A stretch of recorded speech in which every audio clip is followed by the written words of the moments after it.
The mountain winds howled with ancient fury as nature unleashed its most terrible storm in decades upon the Colorado Rockies. Within a lone cabin nestled against the unforgiving wilderness, a woman's scream pierced through the blizzard's roar. Not in fear, but in the primal agony of bringing new life into a world that seemed determined to extinguish it. Miles away, a solitary figure paused on a ridge, his weathered face turning toward a thin column of desperate smoke barely visible through the whiteout. Something called to him across the frozen expanse, something more powerful than the storm itself. Before we jump back in, tell us where you're tuning in from, and if this story touches you, make sure you're subscribed, because tomorrow I've saved something extra special for you.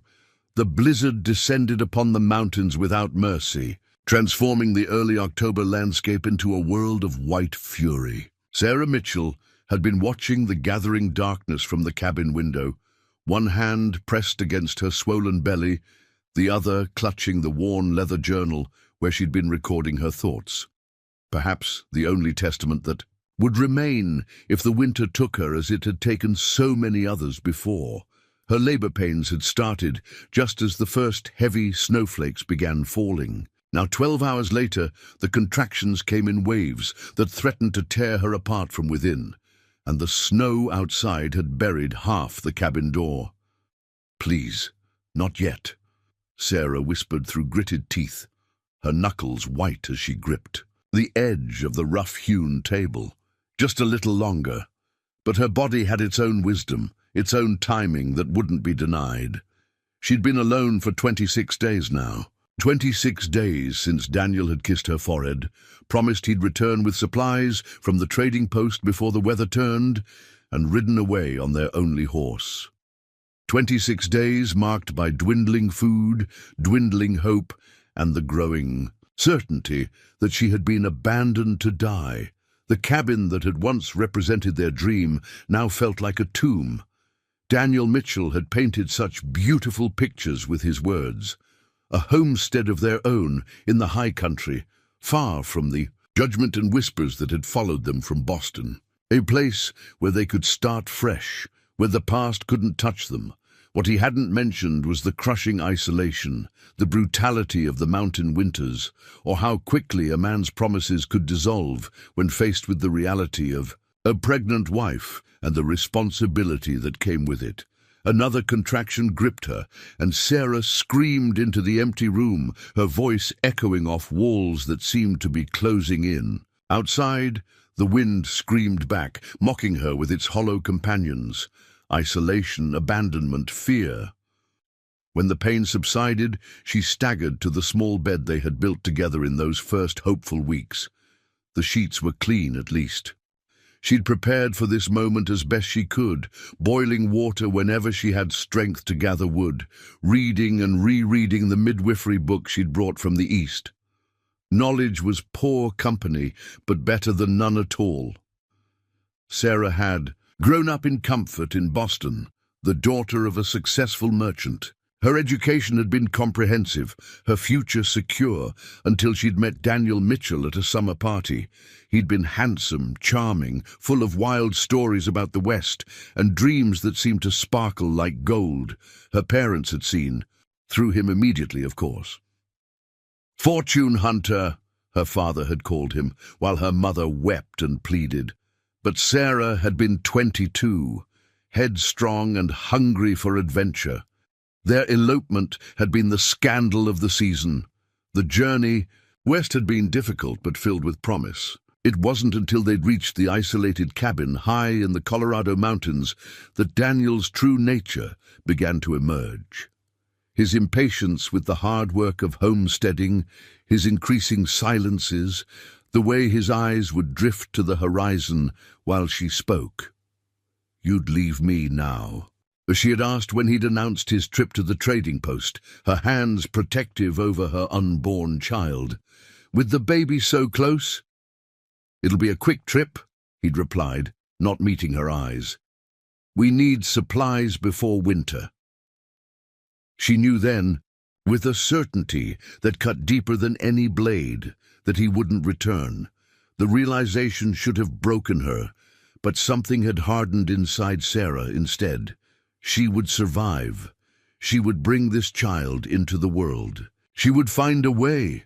Now, as the pain built again, she wondered if that determination had been misplaced. The fire in the small hearth was burning low, despite her careful rationing of wood. The storm outside showed no signs of relenting, and she was alone, so terribly alone, at the moment when women most needed others around them. Between contractions, Sarah gathered what she could reach: clean cloths, the basin of water she'd set to warm by the fire, the knife she'd sterilized. In the flames, her hands trembled, but her mind remained clear. If she was going to die here, she would do so fighting for her child's life until her last breath. When the urge to push became overwhelming, Sarah braced herself against the headboard. Sweat plastered her dark hair to her face despite the chill. In the cabin, she screamed again, not caring if the wilderness heard her defiance. "Come on, little one," she gasped, bearing down with all her remaining strength. Come on." Hours blended together in a haze of pain and determination. The fire dwindled further.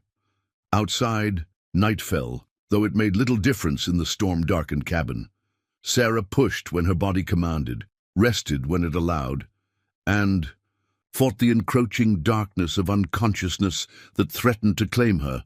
Just as she felt herself slipping away, a new sound pierced the cabin, the thin, indignant wail of a newborn drawing its first breath. With trembling hands, Sarah reached down and lifted the tiny, slippery body to her chest. "A girl," she whispered, tears streaming down her face, as she gazed at her daughter's perfect features. "Hello, my brave girl." The infant's cries strengthened, a sound more beautiful than any symphony Sarah had ever heard in Boston's grand concert halls. With fumbling fingers, she tied off and cut the cord, then wrapped her daughter in the cleanest blanket she could. "Reach." "We did it," she murmured, pressing her lips to the baby's forehead. "We did it together." But their battle was far from over. The afterbirth came, bringing fresh waves of pain and weakness. Sarah felt the warmth of blood soaking through the sheets beneath her, more than there should be. The edges of her vision darkened. "No!" she protested feebly. "Not now! Not when she needs me!" With the last of her strength, Sarah tucked the newborn against her side where the baby would be warm, then reached for the journal on the bedside table. If these were to be her final moments, she wanted to leave something behind, a record of their existence, a testament to her daughter's brave entrance into the world. Her pencil scratched weakly across the page. October 15th. My daughter was born today amidst the storm. If someone finds this, her name is Hope. Please tell her that her mother loved her more than life itself. As consciousness slipped away, Sarah was vaguely aware of the fire sputtering out completely, plunging the cabin into darkness. The last thing she heard was her daughter's cry, strong and insistent against the howling of the wind. Miles away, through the white veil of the blizzard, Joseph Two Rivers paused in his journey.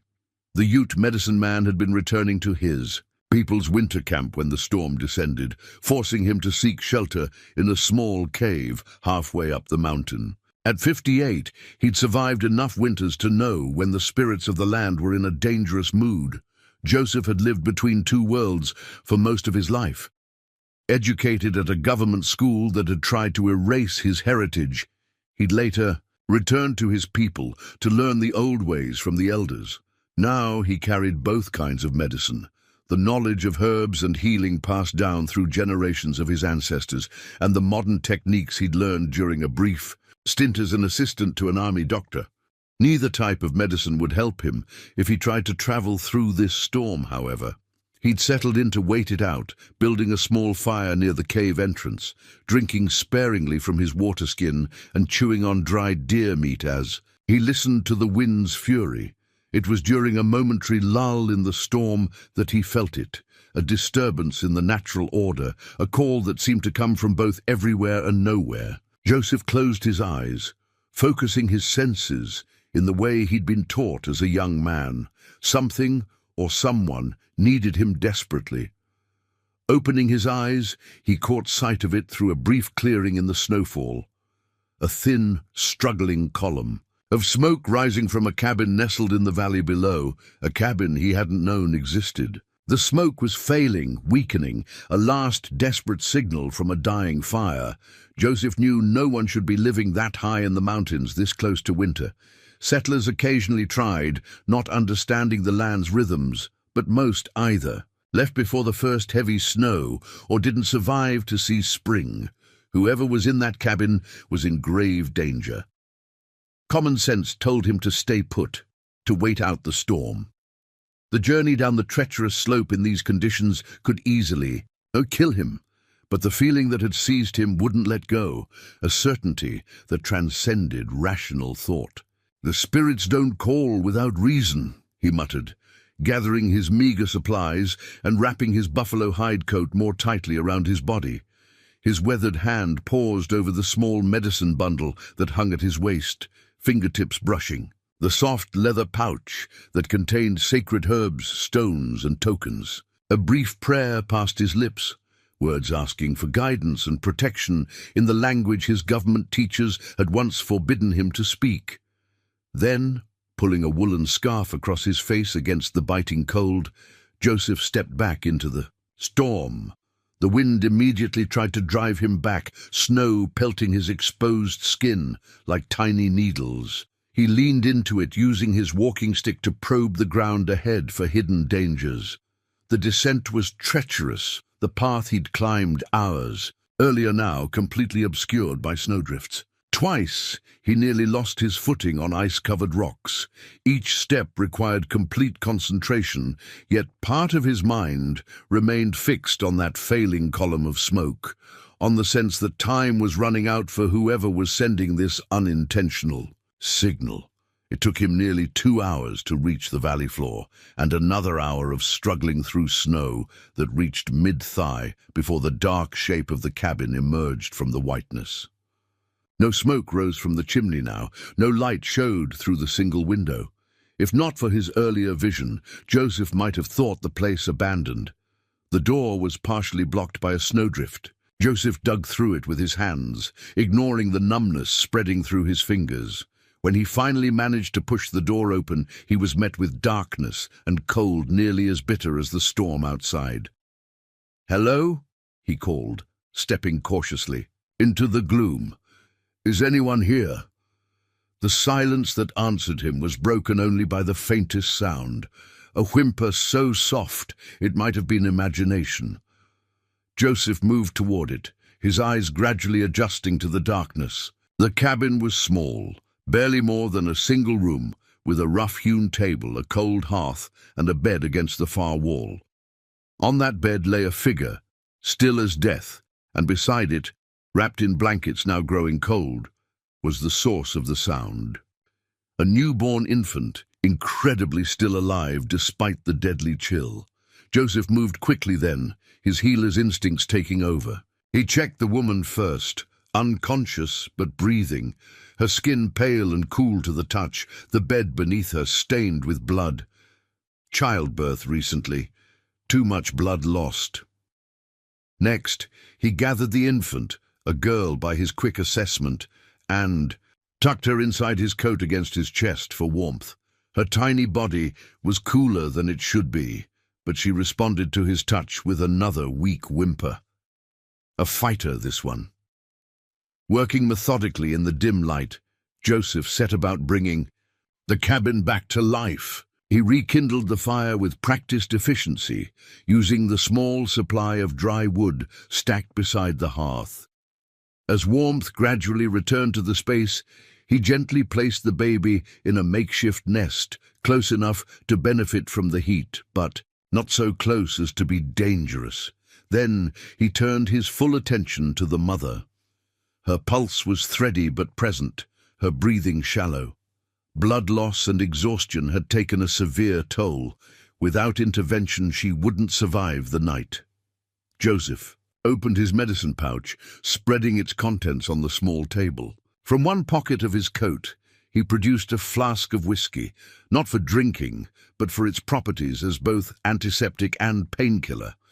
From another, he took a small package wrapped in waxed paper that contained dried herbs collected during the summer months. Working by firelight, Joseph began the delicate process of bringing the woman back from the threshold she was hovering upon. He had no idea who she was or how she had come to be alone in these mountains, but such questions could wait. For now, all that mattered was keeping both mother and child alive through the long night ahead, while outside the blizzard continued, its relentless assault upon the fragile shelter that held them. As he worked, Joseph found himself humming softly, an ancient healing song his grandmother had taught him, a melody older than the mountains themselves. The infant quieted at the sound, her tiny face turning toward his voice. And though the mother remained unconscious, something in her expression seemed to ease, as if somewhere in the darkness where she drifted, she too could hear the song calling her back to the world of the living. Preparing and narrating this story took us a lot of time, so if you are enjoying it, subscribe to our channel. It means a lot to us. Now back to the story. Dawn brought no relief from the storm.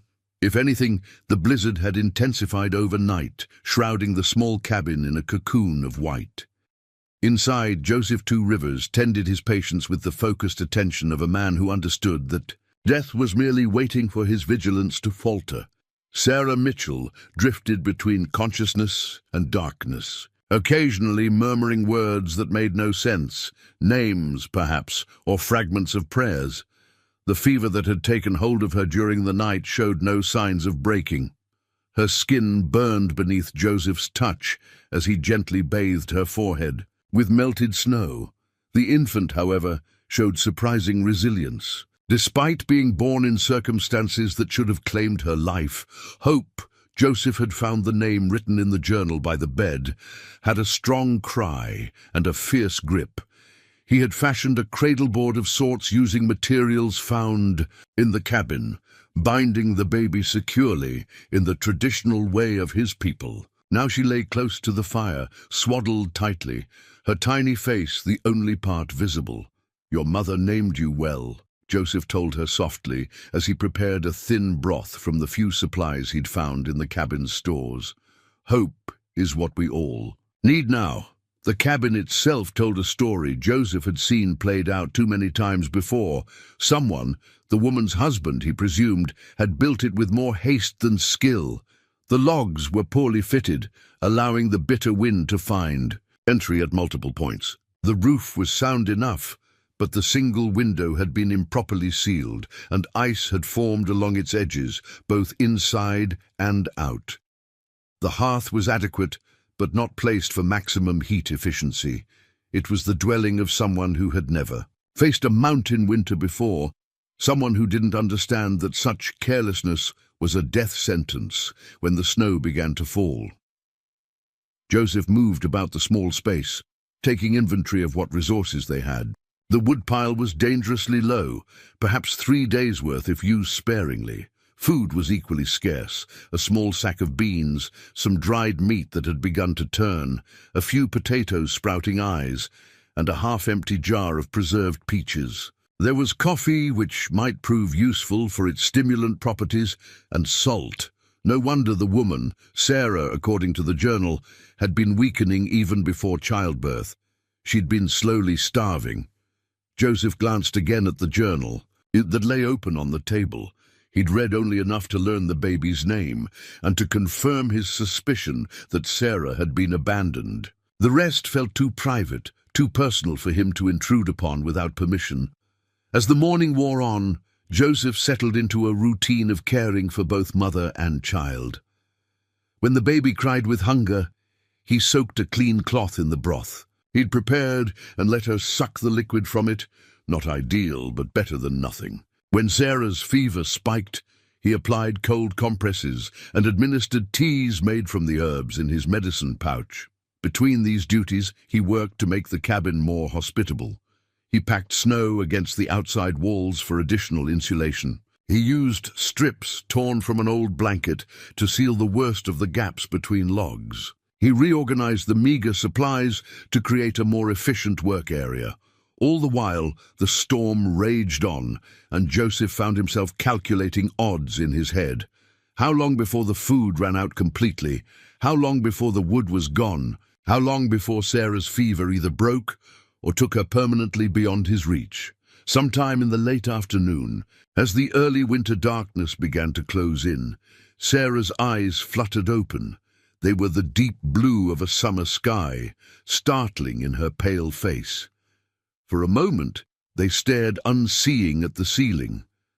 Then they found Joseph, and fear replaced confusion. "Who?" Her voice cracked with dryness. Joseph moved slowly to her side, keeping his hands where she could see them.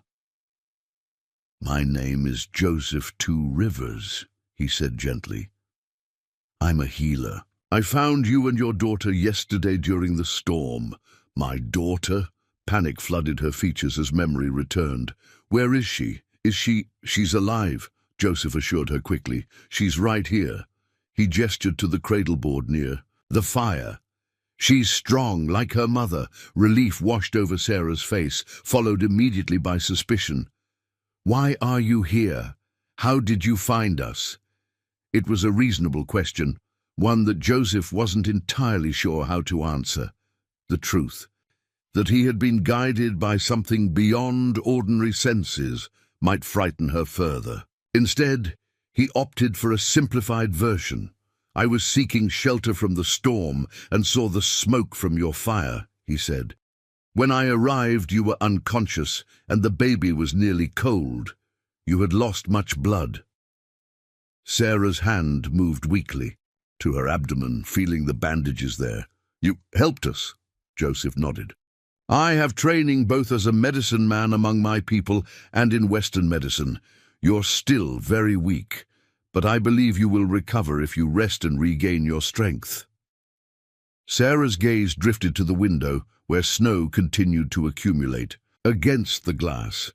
"The storm is bad," Joseph confirmed. "We cannot leave yet, even if you were strong enough. We must wait it out." A flash of something, resignation perhaps, or despair, crossed her features. "There's not enough food," she whispered. "I tried to make it last, but—" Her voice trailed off. "I have some supplies," Joseph told her, "and I know how to find food even in winter. We will manage." He wasn't entirely sure this was true, but panic would serve no purpose now. Sarah's eyes closed briefly, exhaustion evident in every line of her body. When she opened them again, there was a different question there. "My husband, have you seen any sign?" Joseph hesitated, wondering what would be kinder, false hope or honest assessment. He chose honesty. "No, there has been no sign of anyone else." "How long has he been gone?" 27 days now," Sarah replied, her voice hollow. "He said he'd be back before the first snow." A bitter smile touched her lips. "I think I knew he wasn't coming back even as he rode away." Before Joseph could respond, a thin cry came from the cradle board. Sarah's head turned toward the sound, her body attempting to rise before Joseph gently pressed her back against the pillow. "Don't try to get up yet," he cautioned. "You're too weak. I'll bring her to you." He lifted the tiny bundle carefully, supporting the newborn's head as he placed her in Sarah's trembling arms. The moment was private, sacred, a mother seeing her child clearly for the first time. Tears spilled from Sarah's eyes as she counted. Fingers and toes traced the delicate curve of the baby's cheek and pressed a kiss to the downy head. "Hello, Hope," she whispered. "I'm your mother." Joseph moved away, giving them space for this reunion. He busied himself at the hearth, adding precious wood to the fire and stirring the remains of the broth. Behind him, he could hear Sarah's soft murmurs as she spoke to her daughter, words too quiet to distinguish, but filled with the timeless emotion of a mother's love. When he turned back, Sarah was attempting to nurse the infant, her face pinched with concern. "She's not. I don't think I have enough milk," she said, the admission clearly painful. Joseph approached, examining both mother and child with a clinical eye. "Your body has been through much trauma, and you haven't had proper nourishment," he explained. "The milk will come more readily as you recover your strength. For now, I've been feeding her broth by cloth. It's not ideal, but it will keep her alive until your body can provide what she needs." He demonstrated the technique, soaking a clean rag in warm broth and letting Hope suck the liquid from it. The baby accepted this substitute with more patience than might be expected from one so new to the world. "You've done this before," Sarah observed, watching his capable hands. "I've delivered many babies and helped many mothers," Joseph confirmed. "Among my people, a medicine man must know women's medicine as well as men's. All healing comes from the same source." As the evening deepened into night, Sarah drifted in and out of sleep, her body demanding the rest it needed to heal. Joseph maintained his vigil, alternating between caring for his patients and tending to the practical necessities of their survival.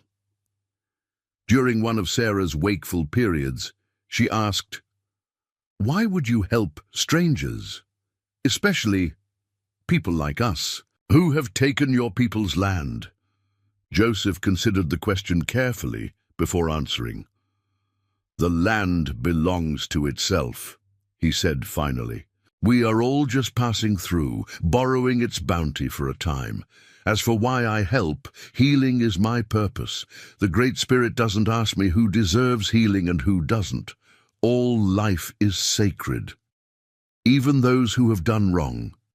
Sarah's voice was barely audible. "Especially those," Joseph replied. "They need healing most of all." Sarah turned her face away, but not before Joseph caught the gleam of tears on her cheeks. Whatever burden of guilt she carried, it was not his place to judge it. The night passed slowly, marked by the baby's periodic cries and Sarah's fitful sleep.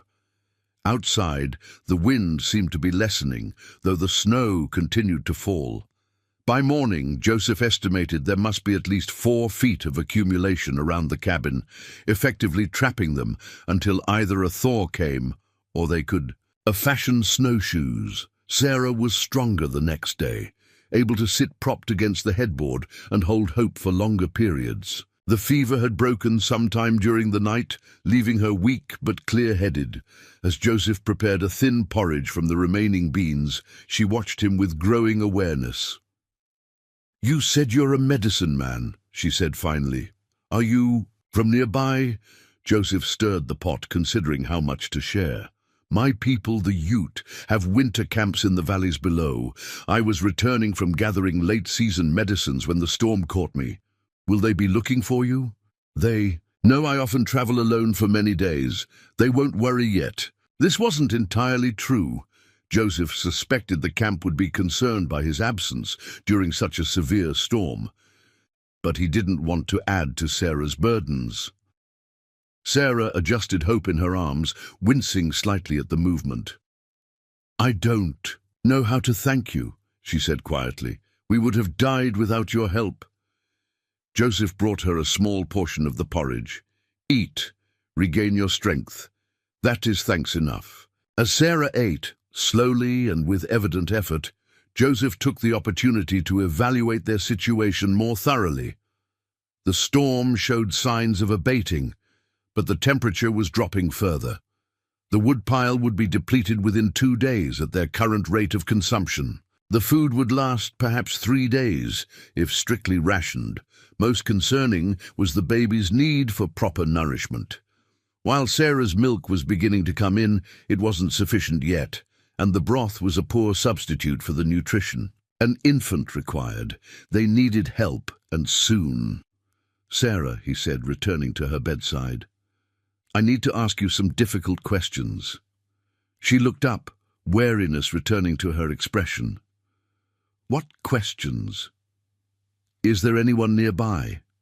Any neighbors who might be able to help us?" She shook her head slowly.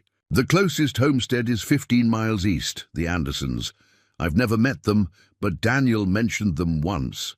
The trading post is 30 miles south. And no one knows you're here alone? No one who might come looking? A bitter smile touched her lips. No one even knows I exist up here, I suspect. Daniel?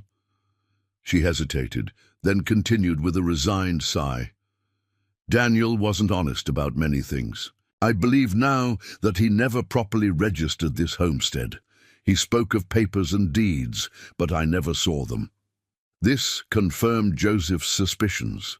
The cabin had been built hastily, illegally, on land that technically belonged to neither settlers nor the Ute, but was contested territory.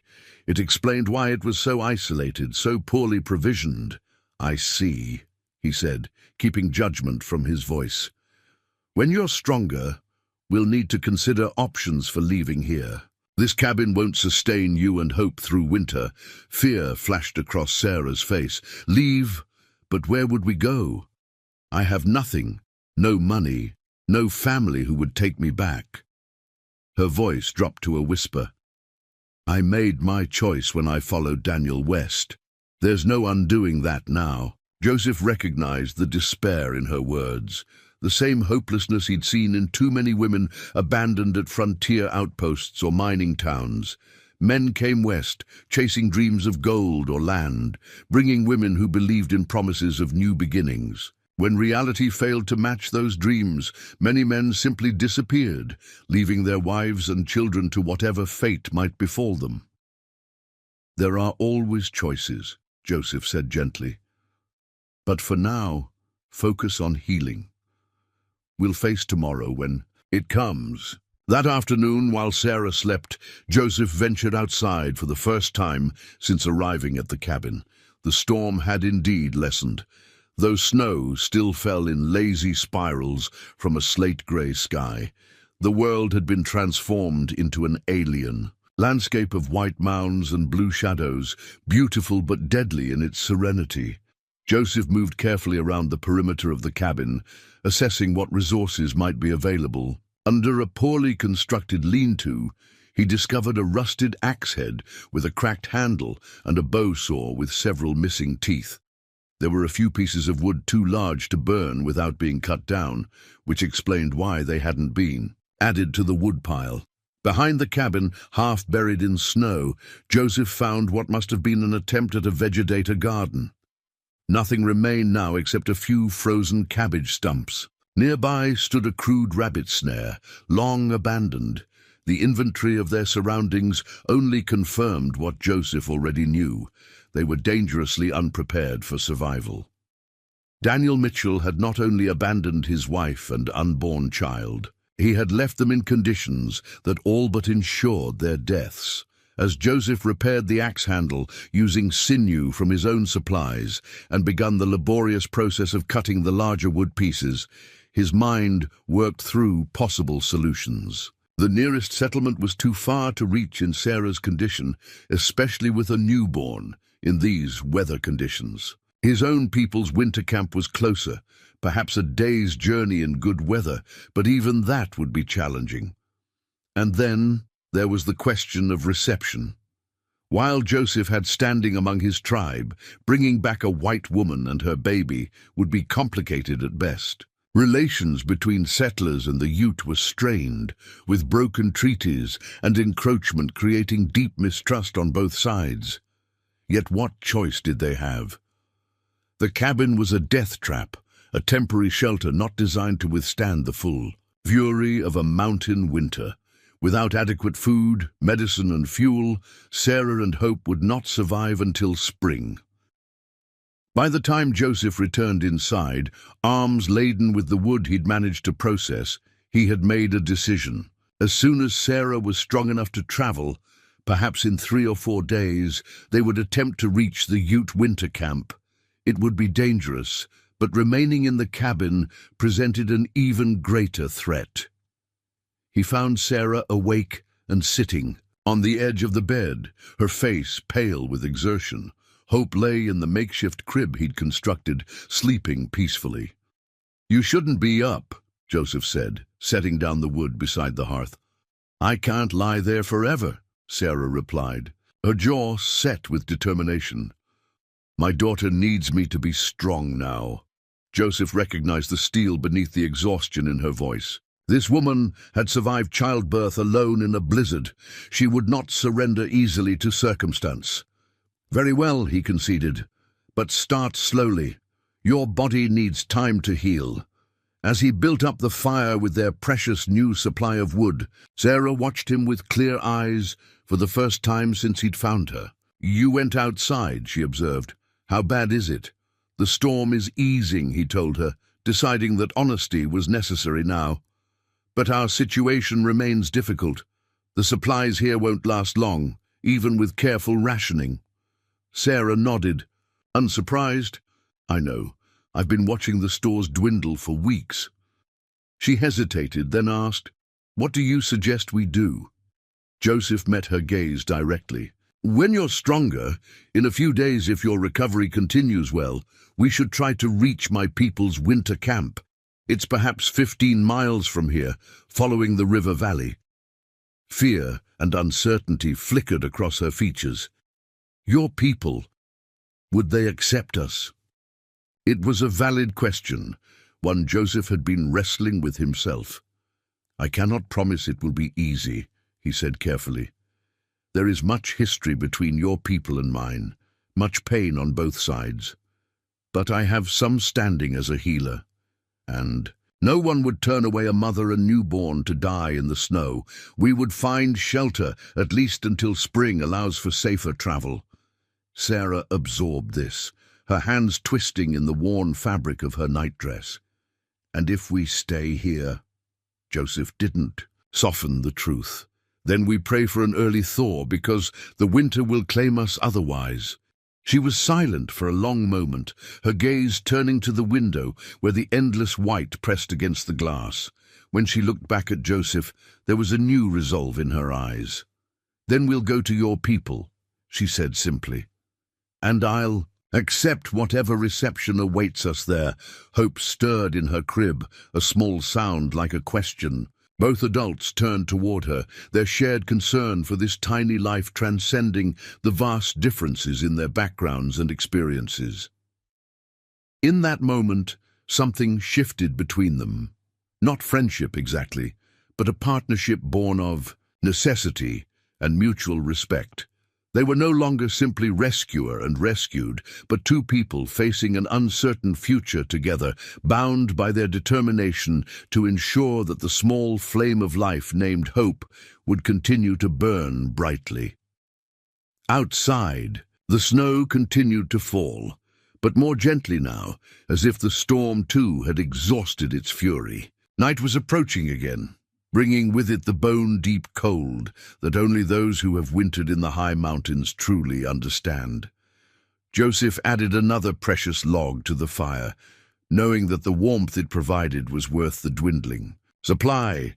They had decisions to make, preparations to complete, and strength to rebuild.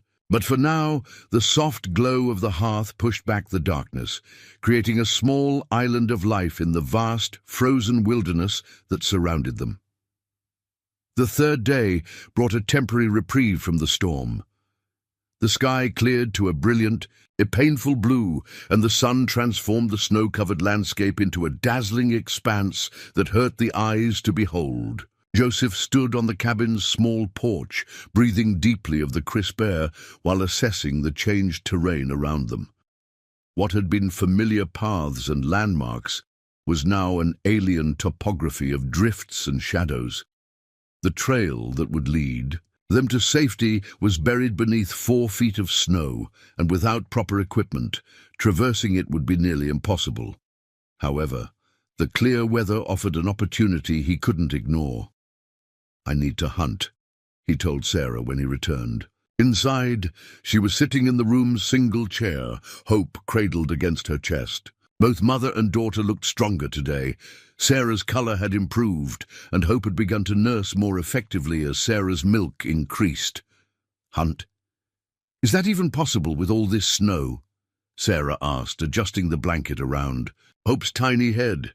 It won't be easy, Joseph admitted, but the game will be moving now that the storm has paused. They're hungry too. He gathered his few hunting implements, a knife, a coil of thin rope, the repaired snares he'd been working on. If I'm successful, we'll have meat to restore your strength and to smoke for the journey ahead. Sarah watched his preparations, her expression thoughtful.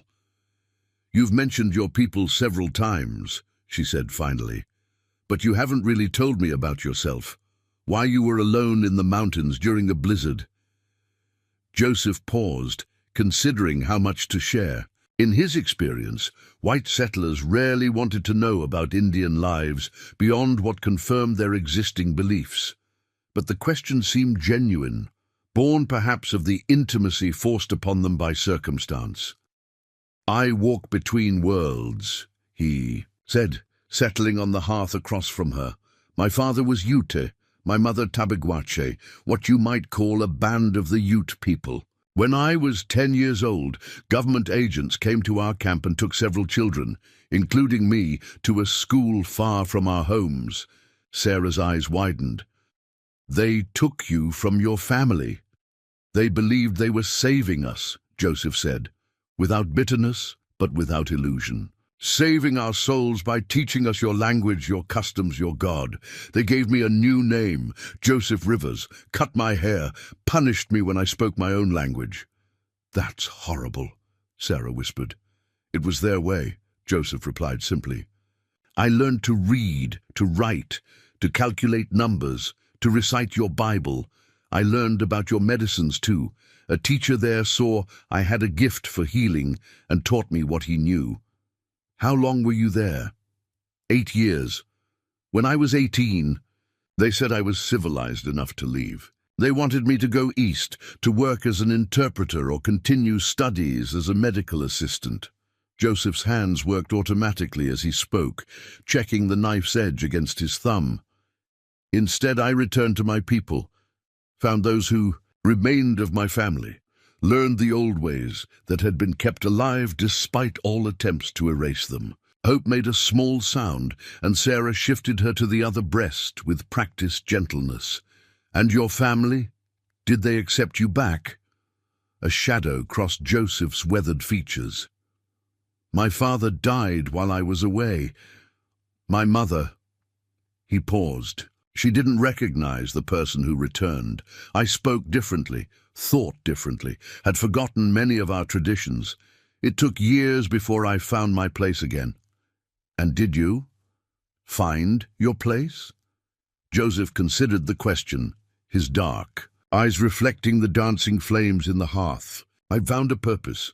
As a healer, I can serve my people using both kinds of medicine. I travel between our camps and sometimes to settlements where Indians are allowed. I gather plants that heal, knowledge that sustains. Is that why you were in the mountains, gathering medicines? Partly, Joseph acknowledged, but also seeking answers. He met her gaze directly. Like you, I lost someone. My wife Clara died last spring from the coughing sickness that came through our camp. Since then I've found it easier to walk alone than to remain in one place with memories. Sarah's expression softened with recognition. I'm sorry, she said simply. Joseph nodded, accepting her sympathy without elaboration. He rose, gathering his hunting tools. I should go while the light is good. I won't venture far, but I may be gone for several hours. Will you be all right? We'll manage, Sarah assured him, her voice stronger than it had been since he'd found her. Be careful out there. Joseph paused at the door, struck by the domesticity of her concern.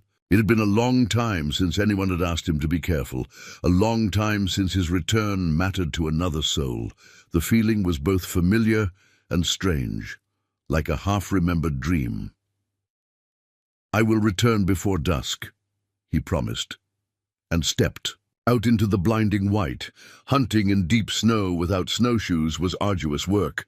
Joseph moved slowly, conserving energy, following the subtle signs that indicated animal pathways beneath the surface. He set snares where rabbit tracks converged, constructed a deadfall trap near a stand of pines where deer might shelter, and carefully approached a frozen stream where he suspected larger game might come to break through the ice for water. His patience was rewarded mid-afternoon when a young buck, thin from winter's scarcity but still substantial, cautiously emerged from the tree line. Joseph remained motionless, controlling even his breathing as the animal approached the stream. His bow was back at the Ute camp. Here he had only a knife and his wits. The deer sensed something amiss, raising its head to test the air. Joseph remained perfectly still, having positioned himself downwind.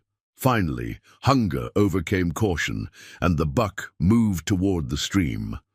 Joseph struck with the silent efficiency of a lifetime hunter, his movement so swift and precise that the deer barely had time to register the danger before the knife found its mark. A quick, clean kill, respectful of the animal's sacrifice. "Thank you, brother," Joseph murmured in his native tongue, placing his hand on the deer's still warm flank. "Your life will sustain others." Processing the deer in the field would be challenging without proper tools, but dragging the entire carcass back through deep snow would be impossible. Joseph worked methodically, using his knife to dress the animal and separating the most valuable portions of meat. He wrapped these in the deerskin itself, creating a makeshift bundle that could be transported more easily.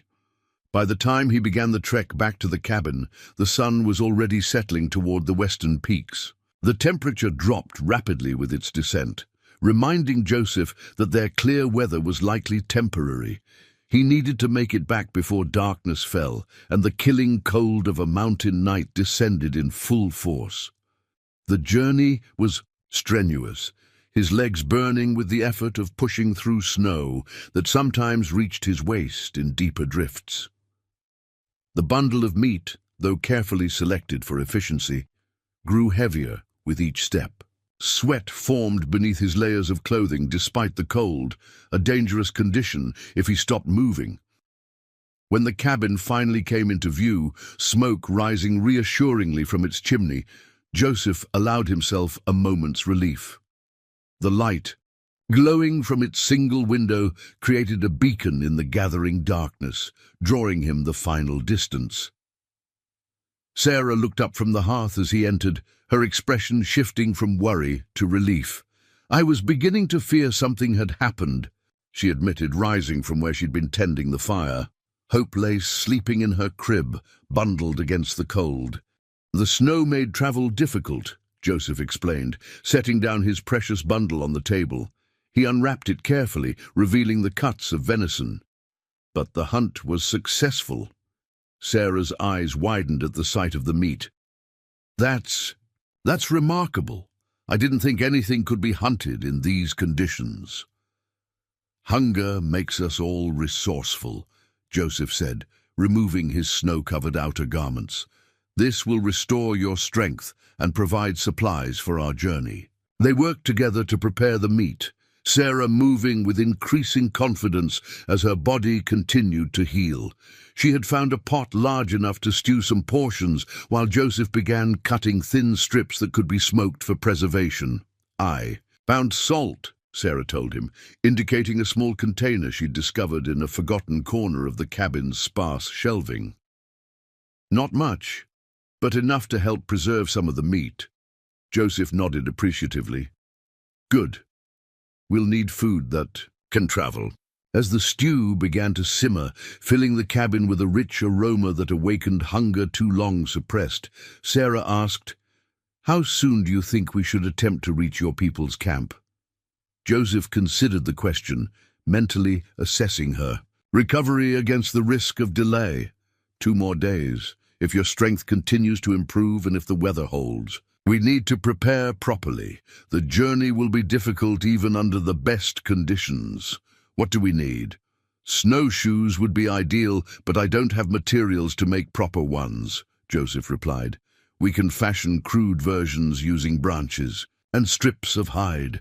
We'll need to bundle Hope securely. I can create a carrier that will keep her warm against your body, and we need food, water, and whatever blankets or furs are available." Sarah nodded, absorbing this information with the practical focus of a woman accustomed to making do with little. "And your people?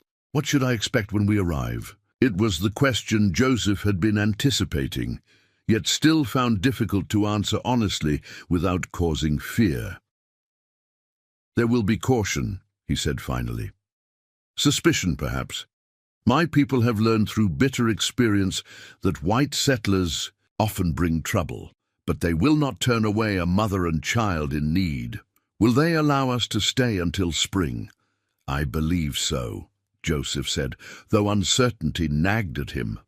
The tribal council would have the final say, and relations with white authorities had been strained in recent months due to broken promises and encroachment on hunting grounds.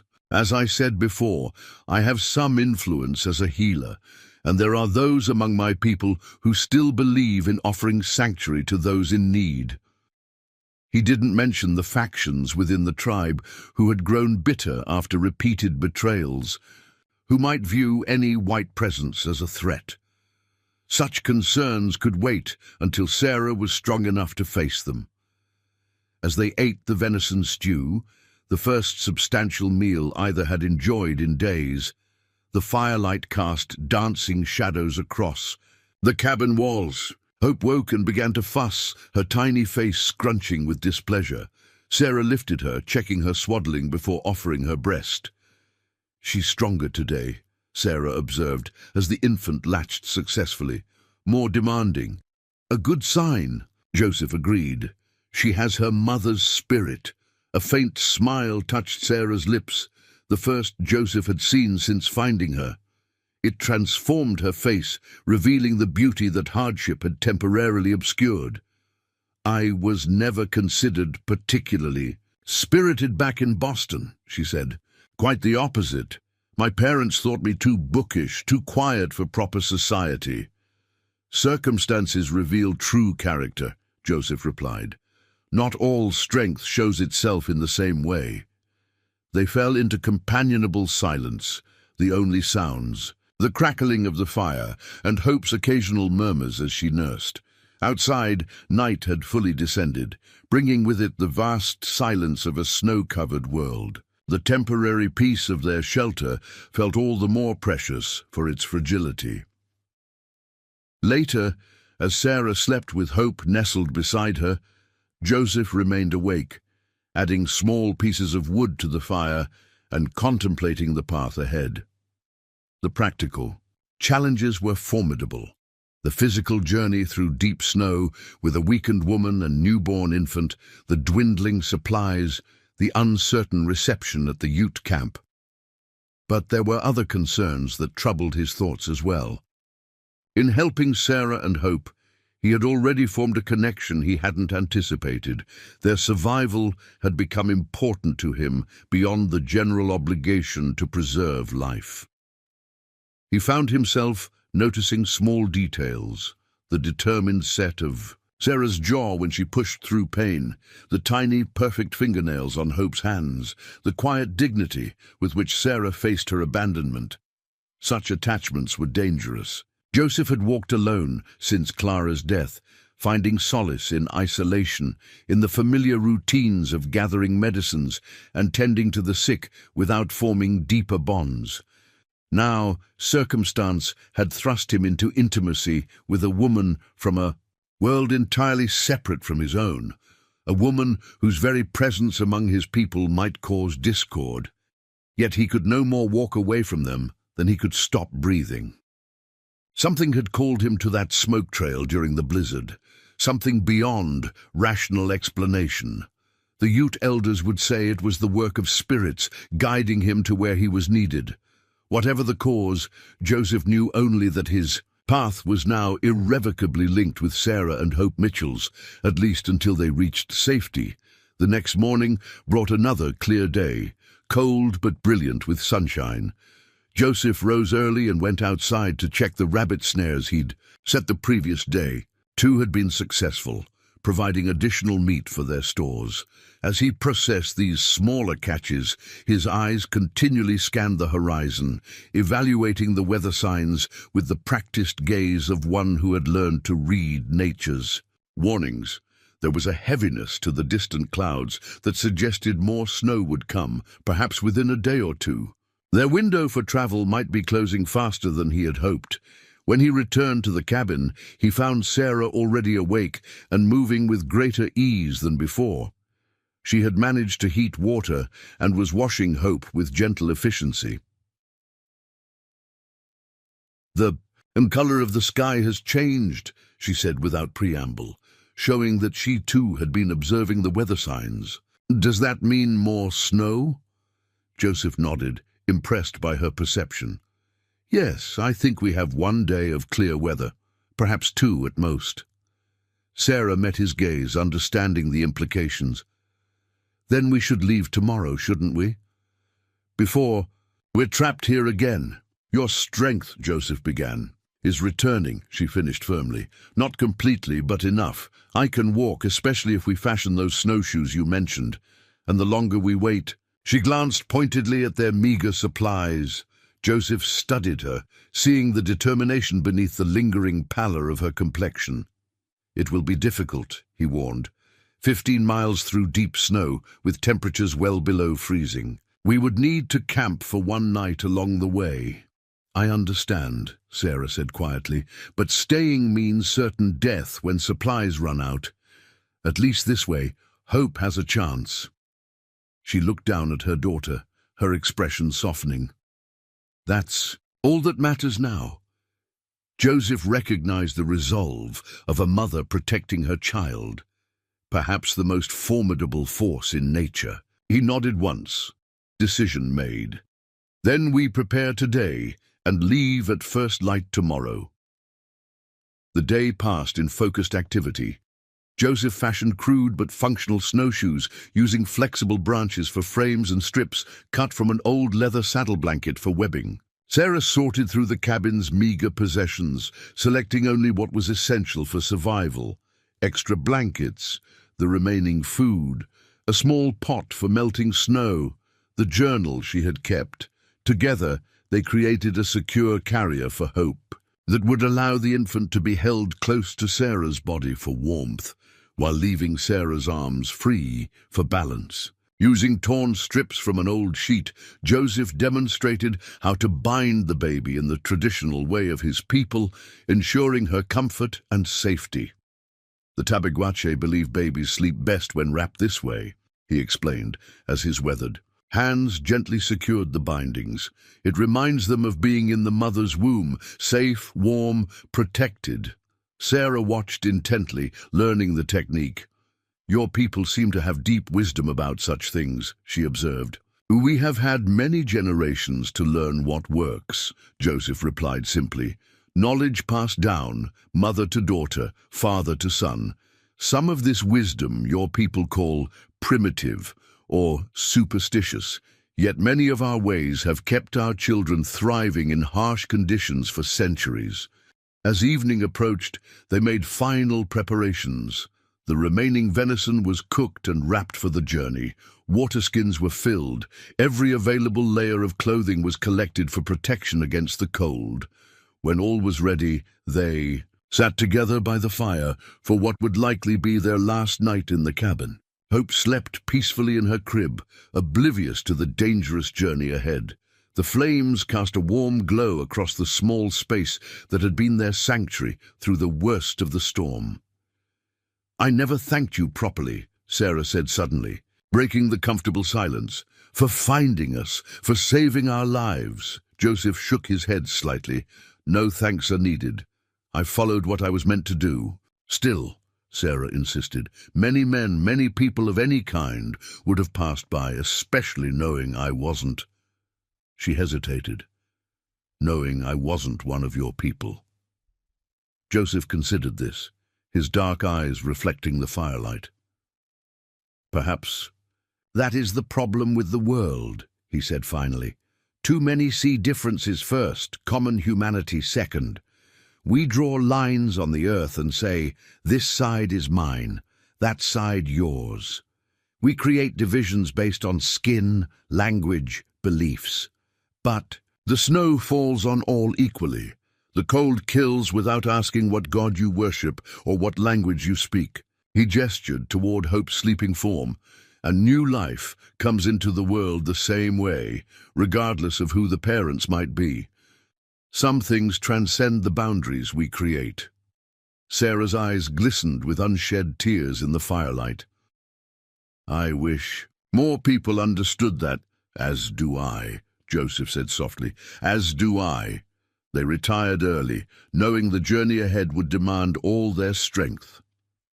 As Sarah settled beside Hope, pulling blankets close against the night's deepening chill, Joseph banked the fire carefully to maintain heat through the darkest hours. Tomorrow would test them all, man, woman, and infant, against the unforgiving wilderness that surrounded their fragile shelter. Outside, the stars emerged in the crystal-clear sky, brilliant pinpricks of light in the vast darkness. There, cold beauty offered no warmth, no comfort, merely a distant witness to the small drama of survival playing out in the isolated cabin below.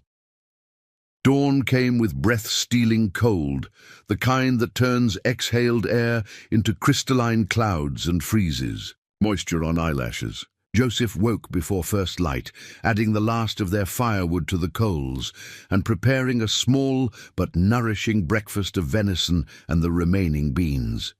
They would need all possible strength for the journey ahead. Sarah emerged from sleep.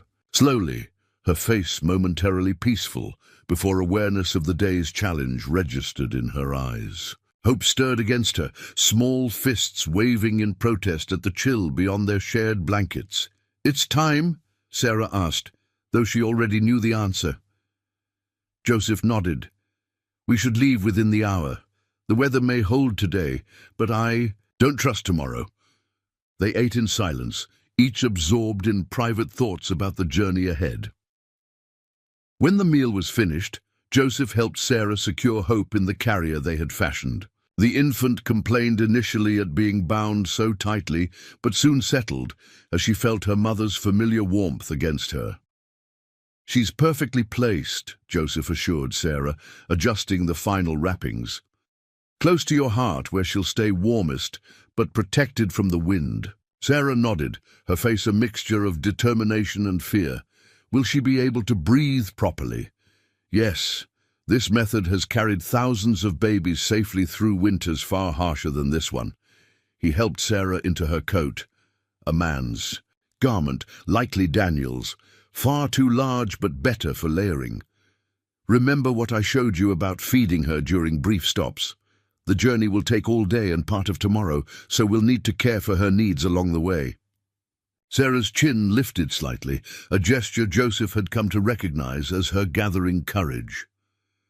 "We're ready." Joseph did a final sweep of the cabin, gathering their small bundle of supplies. There was little to take.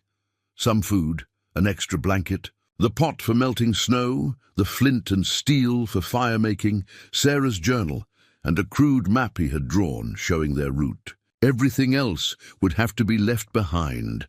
As they stepped outside into the biting cold, Sarah paused for a moment, looking back at the small cabin. For all its inadequacies, it had been her home, the place where her daughter had entered the world.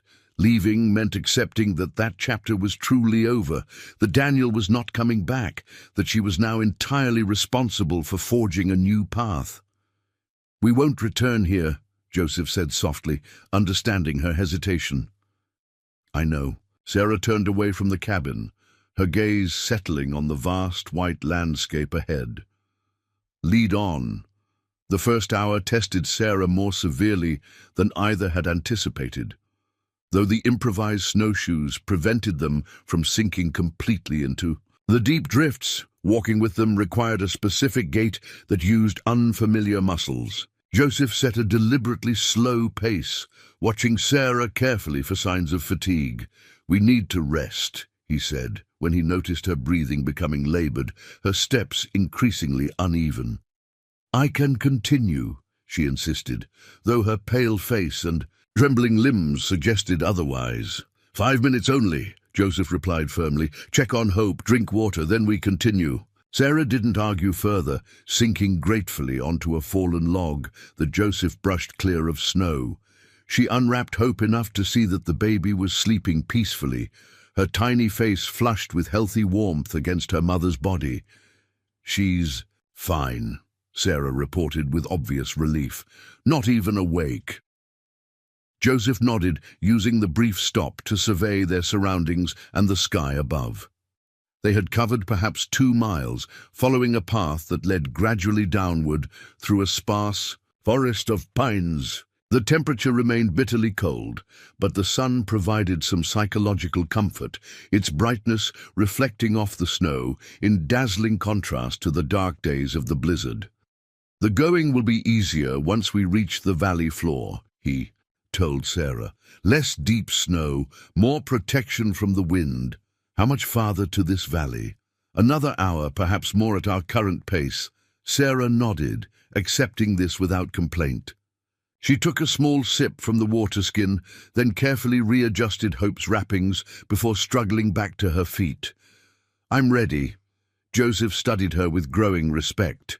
Despite her genteel background and the trauma her body had so recently endured, Sarah Mitchell possessed a resilience that many frontier men would envy.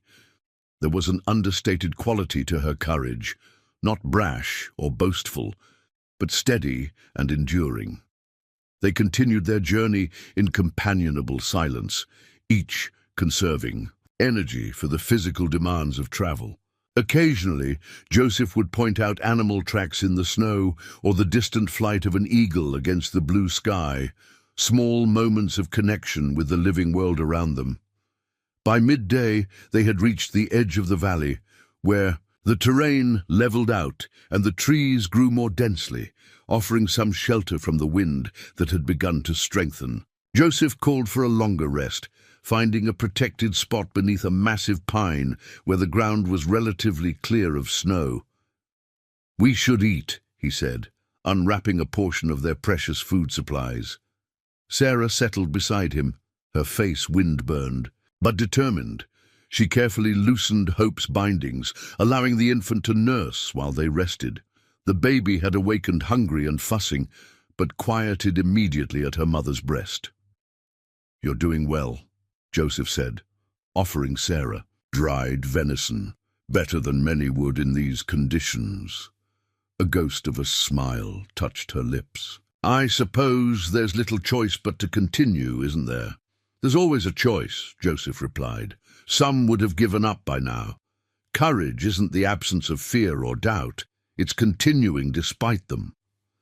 Sarah considered this as she ate, her gaze moving from Hope to the vast landscape around them. "When I was a girl in Boston, I read adventure stories about the frontier. They made it sound so romantic, wild and free and full of possibility." She shook her head slightly. "None mentioned how it feels to be truly alone in this vastness, how small and insignificant one becomes."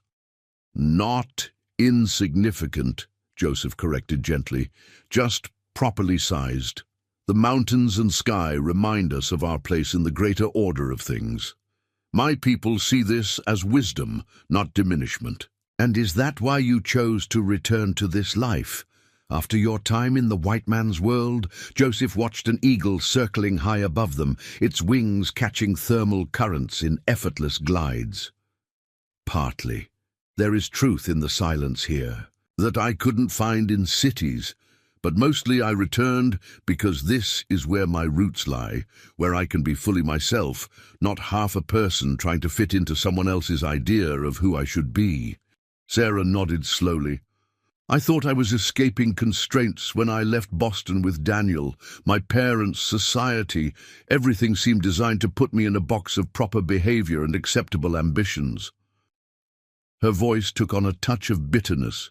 "How ironic that I traded one cage for another, and a far more dangerous one at that." Hope finished nursing, and Sarah carefully rewrapped her before adjusting her own clothing. The infant had fallen asleep again, seemingly untroubled by the journey or the cold. Joseph marveled at the resilience of new life, how something so apparently fragile could withstand such harsh conditions. "We should continue," he said, gathering their few supplies. "I want to reach the river by nightfall." The afternoon brought new challenges. The wind strengthened, driving fine crystals of snow into their faces, despite the shelter of the trees. The temperature dropped further as the sun began its descent toward the western mountains. Sarah's pace slowed noticeably, though she made no complaint and refused Joseph's offers of more frequent rests. "We need to reach the river," she said simply, pushing forward with stubborn determination. It was nearly dusk when they finally heard the muffled sound of running water. The river, not completely frozen despite the bitter cold. Joseph felt a surge of relief. They had covered perhaps 7 miles, half the distance to the Ute camp, and reached the landmark he had been aiming for. "We'll make camp here for the night," he announced, pointing to a small clearing sheltered by an outcropping of rock. "The stone will reflect heat from our fire." Together, they created a snow shelter, a simple lean-to design with branches and pine boughs providing a roof while the rock face formed one wall. Joseph built a fire immediately, knowing that retaining body heat would be critical as night fell. Sarah settled Hope in a nest of blankets near the fire, checking that the baby was warm but not too close to the flames. "I'll prepare a broth," Joseph said, filling their small pot with clean snow to melt. "You should rest while you can." "What about you?" Sarah asked, noticing the lines of fatigue in his face. "I'll rest later. First, I need to gather more firewood to last the night." As Joseph moved quietly through the growing darkness, selecting dry branches from beneath the snow, he reflected on the day's journey. Sarah had exceeded his expectations, pushing through physical discomfort without complaint. Her focus on Hope's well-being seemed to provide strength beyond her body's natural capacity, a phenomenon he had witnessed before in mothers protecting their young. When he returned to their shelter, arms laden with wood, he found Sarah sitting, with her back against the rock face, Hope nestled against her. The firelight caught the gleam of tears on her cheeks, though she quickly wiped them away as she heard his approach. "The smoke," she explained, though both knew it wasn't the cause. Joseph added wood to the fire without comment, respecting her privacy. When the broth was ready, he handed her a cup, making sure she drank before taking any himself. They ate in companionable silence, the crackling of the fire and occasional pop of sap from the pine branches, the only sounds beyond the distant murmur of the river. As the night deepened around them, stars emerged in breathtaking clarity above. Their small shelter, the fire's warmth created a pocket of life in the vast, frozen landscape, a temporary haven against the killing cold that settled over the valley. "Will you tell me about your people's camp?" Sarah asked suddenly, breaking the long silence. "What should I expect when we arrive?" Joseph settled back against his own portion of the rock wall, considering how to prepare her without causing undue anxiety. "The winter camp is smaller than our summer gathering places, perhaps 30 lodges, what you might call teepees, though. Ours are constructed differently than the plains tribes you may have heard of. Each lodge houses an extended family group, and they stay in one place through the winter." "Yes, until the thaw. The camp is placed in a sheltered valley near good hunting and water. There are established routes to gather wood and other necessities." He paused, choosing his next words carefully. "When we arrive, I will speak first with the Council of Elders. They will decide where you and Hope will stay." Sarah's expression tightened slightly. "Will we be welcome?" "You will be given shelter," Joseph assured her. "Food, protection from the elements. But I won't pretend there won't be caution. Perhaps even some hostility from certain individuals. My people have suffered much at the hands of white settlers." Trust is not easily given. I understand, Sarah said quietly. In your position, I would feel the same. Her acknowledgement, free from defensiveness or entitled indignation, impressed Joseph. Many white people he had encountered refused to recognize the valid reasons behind Indian wariness, expecting instead to be greeted with gratitude merely for deigning to interact as equals. There are good people in the camp, he continued. Women who will help with hope, who understand what it means to bring new life into the world. Focus on them, on learning from them. Show respect for our ways without abandoning your own. That is the path to acceptance. And you? Sarah asked, her blue eyes reflecting the dancing flames. Will you remain with us when we reach the camp, or will our paths diverge? The question caught Joseph unprepared, touching on thoughts he had been avoiding. In truth, he had been considering this very issue as they traveled, what his responsibility to Sarah and Hope would be once they reached. Safety. Custom and caution suggested he should maintain distance after ensuring their basic needs were met. Yet something deeper, something he was reluctant to examine too closely, resisted the idea of simply walking away. I will make sure you are settled, he said finally. After that, I have duties as a healer, obligations to various families within the tribe. Sarah nodded, accepting his non-answer with the same dignity she had shown throughout their journey. Of course, you've already done far more than could be expected. An uncomfortable silence settled between them, broken only when Hope began to fuss, hungry again. Sarah attended to her daughter's needs, and Joseph busied himself adding wood to the fire, each retreating into private thoughts. Later, as Sarah slept with Hope secure against her, Joseph kept watch, periodically scanning the darkness beyond their small circle of firelight. The cold had deepened to the bone-aching intensity that often precedes dawn in the mountains. His breath formed ice crystals in his beard, and even near the fire, the chill seemed to penetrate to his core. Yet physical discomfort was the least of his concerns. Joseph found himself studying Sarah's sleeping face, noting the gentle curve of her cheek, softened by firelight, the slight furrow between her brows that remained even in sleep, evidence of worries that followed her into dreams. In the short time since finding her half-frozen in that isolated cabin, he had developed a respect for her that went beyond simple admiration for her resilience. There was an authenticity to Sarah Mitchell that Joseph had rarely encountered in his interactions with white society. She carried her fears and vulnerabilities openly, neither hiding behind false bravado nor collapsing into helplessness. She acknowledged her limitations while pushing beyond them. She asked questions and actually listened to the answers, absorbing new perspectives without defensiveness. These qualities were dangerous to notice. Joseph had protected himself since Clara's death by avoiding connections that could lead to further loss. His role as healer allowed him to care for others while maintaining emotional distance, treating bodies and sometimes spirits, but rarely engaging with complete persons. Sarah and Hope threatened that careful separation. They had become individuals. To him, not merely patients or abstract representatives of another culture. Their survival mattered in ways that extended beyond his professional obligation as a medicine man or his ethical duty as a fellow human being. The realization disturbed him, not least because of the practical impossibility of any deeper connection. Even if he were ready to open his heart again, which he was not certain of, the barriers between their worlds were substantial. The tribe would never fully accept a white woman as part of their community, nor would white society tolerate a relationship between them without severe consequences for both.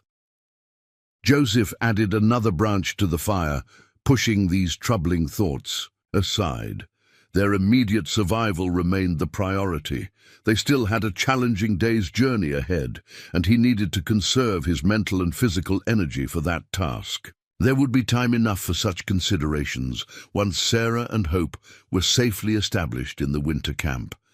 As the first hint of dawn lightened the eastern sky, Joseph allowed himself a brief period of meditation, a practice taught by his grandfather long ago. Closing his eyes, he centered his thoughts on the present moment, on the sound of the fire, the distant murmur of the river, the pattern of his own breath.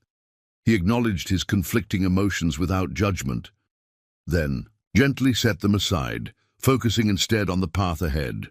When he opened his eyes again, he found Sarah watching him quietly, Hope still sleeping peacefully against her. "You didn't rest," she observed, her voice soft with concern. "I will find rest when we reach our destination," he replied, already beginning the preparations for breaking camp. "How are you feeling this morning?" Sarah moved carefully, testing her limbs. "Sore, stiff, but I can continue." Joseph nodded, unsurprised by her response. "We have perhaps 8 miles to travel today. The terrain is easier, but the cold will be our enemy. We must reach the camp before nightfall." "Then we shall," Sarah said simply, as if her determination alone could make it so. As they shared a quick meal of the remaining broth and venison, the rising sun painted the snow-covered landscape in hues of pink and gold. It would be another clear day, a blessing for their journey, though Joseph remained wary of the heavy clouds he had observed building on the distant horizon. Weather in the mountains could change with devastating swiftness. They departed their night camp as soon as there was sufficient light to travel safely, leaving behind only the ashes of their fire as evidence of their passing. Hope, well-fed and re-wrapped in her carrier, dozed contentedly against Sarah's chest as they resumed their methodical progress through the snow-filled valley. Neither spoke much as they traveled, conserving energy for the physical demands of the journey. Yet there was a companionable quality to their silence now, a shared purpose and growing trust that required no verbal affirmation. When Joseph offered his hand to help Sarah across a particularly difficult stretch of terrain, she took it without hesitation, and when she paused to adjust Hope's wrappings, he waited patiently, no longer anxious about her ability to continue. They had become, in the span of just a few days, something more than rescuer and rescued. Not quite friends, not quite family, but bound by experiences that few others could comprehend. A connection forged in the crucible of survival. As the sun climbed higher in the winter sky, they followed the river's winding course deeper into the valley, each step bringing them closer to the Ute winter camp and the uncertain reception that awaited them there. Midday brought them to a ridge overlooking a sheltered basin where thin columns of smoke rose from conical dwellings arranged in a rough circle. The Ute winter camp lay before them, partially protected from the elements by natural rock formations on 3 sides. Joseph paused, allowing Sarah to catch her breath while surveying the scene below. From this distance he could see figures moving. Between lodges, children playing in a cleared central area, women scraping hides or tending smoking racks. The familiar sight stirred complex emotions. This was home, yet he felt a strange hesitation at bringing Sarah into this world. "Is that the camp?" Sarah asked, adjusting Hope against her. The infant had been fussing more frequently, perhaps sensing her mother's tension. Joseph nodded. "Yes. We should be there within 2 hours." He studied her face carefully. "Before we descend, there are things you should understand." Sarah met his gaze steadily, waiting. "When we arrive, stay close to me. Do not speak unless spoken to, and then only with respect. There will be surprise at your presence. A white woman has never entered this particular winter camp before." "Will there be danger?" Sarah asked directly, her arms tightening protectively around Hope. "Not physical harm," Joseph assured her, "but there may be fear, anger, mistrust. Some have lost family to white settlers' violence. Others have been deceived by government promises too many times to count." "I understand," Sarah said quietly. "What should I do?" "Follow my lead. Keep your eyes down initially as a sign of respect, not submission. When addressed, speak honestly but simply." And he hesitated before adding, "If asked about your husband, say only that he is gone. Do not elaborate unless I indicate it is appropriate." Sarah absorbed these instructions with calm attentiveness. "And Hope? Children are sacred to the Ute. She will be protected, regardless of her parentage." Joseph adjusted his pack, preparing to continue. "Are you ready?" Sarah squared her shoulders and nodded. "Lead on." The approach to the camp took longer than Joseph had estimated. The snow was trampled and icy on the well-used paths, making footing treacherous. By the time they reached the outskirts of the settlement, the afternoon light was beginning to fade from the sky, and temperatures were dropping rapidly. Their arrival did not go unnoticed. A young boy spotted them first, calling out in the Ute language before running toward the central lodge. Within moments, several men emerged, their expressions guarded as they recognized Joseph, and then shifting to alarm as they saw Sarah behind him. The tallest of the men stepped forward, his weathered face revealing nothing as he addressed Joseph in their native tongue. "Joseph Two Rivers, you return after many days, and you bring a white woman to our camp. This requires explanation." Joseph responded in the same language, his tone respectful but firm. "Grey Wolf, I found this woman and her newborn child near death in the mountains during the great storm. The spirits guided me to them. They would not have survived without assistance." Grey Wolf's dark eyes flicked to Sarah, who stood quietly with downcast eyes as instructed, then back to Joseph. "The council must hear of this. Come." A small crowd had gathered, maintaining a wary distance. Joseph noticed the varying expressions: curiosity from the children, open hostility from some younger men, cautious assessment from the women. He gestured for Sarah to follow as Grey Wolf led them toward the largest lodge at the center of the camp. Inside, a fire burned in a central pit, its smoke rising through an opening in the peak of the conical structure. Several older men and 2 women sat in a semicircle, their faces illuminated by the dancing flames. Grey Wolf took a position among them, leaving Joseph and Sarah standing before the council. "Speak, Joseph Two Rivers," commanded an elderly man whose deeply lined face bore the dignity of many winters. "Tell us why you have brought this stranger among us." Joseph addressed the council in English out of courtesy to Sarah, though he knew all present understood the language to varying degrees. "Honored elders, I was returning from gathering medicine plants when the great storm came. I sought shelter, but during the worst of the blizzard, I received a vision, a calling to follow a thin column of smoke visible through the snow." He described finding Sarah and Hope near death, the desperate circumstances of their abandonment, and the decision to bring them to the camp when it became clear the cabin could not sustain them through winter. "I acted as any of our people would when finding those in need," he concluded. "I could not leave a mother and newborn to perish alone." Eagle Feather, the eldest of the council, studied Sarah intently. "Woman, what is your name? And how came you to be alone in the high country during winter?" Sarah raised her eyes respectfully, her voice clear despite her exhaustion. "My name is Sarah Mitchell. My husband brought me to the cabin last spring, promising a new life. When I was heavy with a child, he left for supplies and never returned. I gave birth alone during the storm before Joseph found us." A murmur ran through the council at this. One of the women, her silver hair braided tightly against her head, leaned forward. "And the child? It lives?" Sarah carefully shifted the bundle, in her arms revealing Hope's small face. "Yes, my daughter Hope survived, though she was born in the worst of the blizzard." The woman's expression softened almost imperceptibly. "She has strength, this one."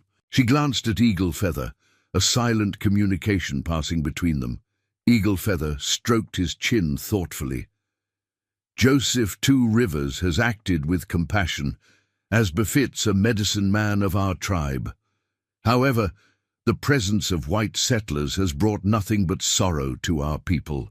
Treaties broken, hunting grounds taken, children sent to schools that strip away our ways. Another elder spoke, his voice gravelly with age.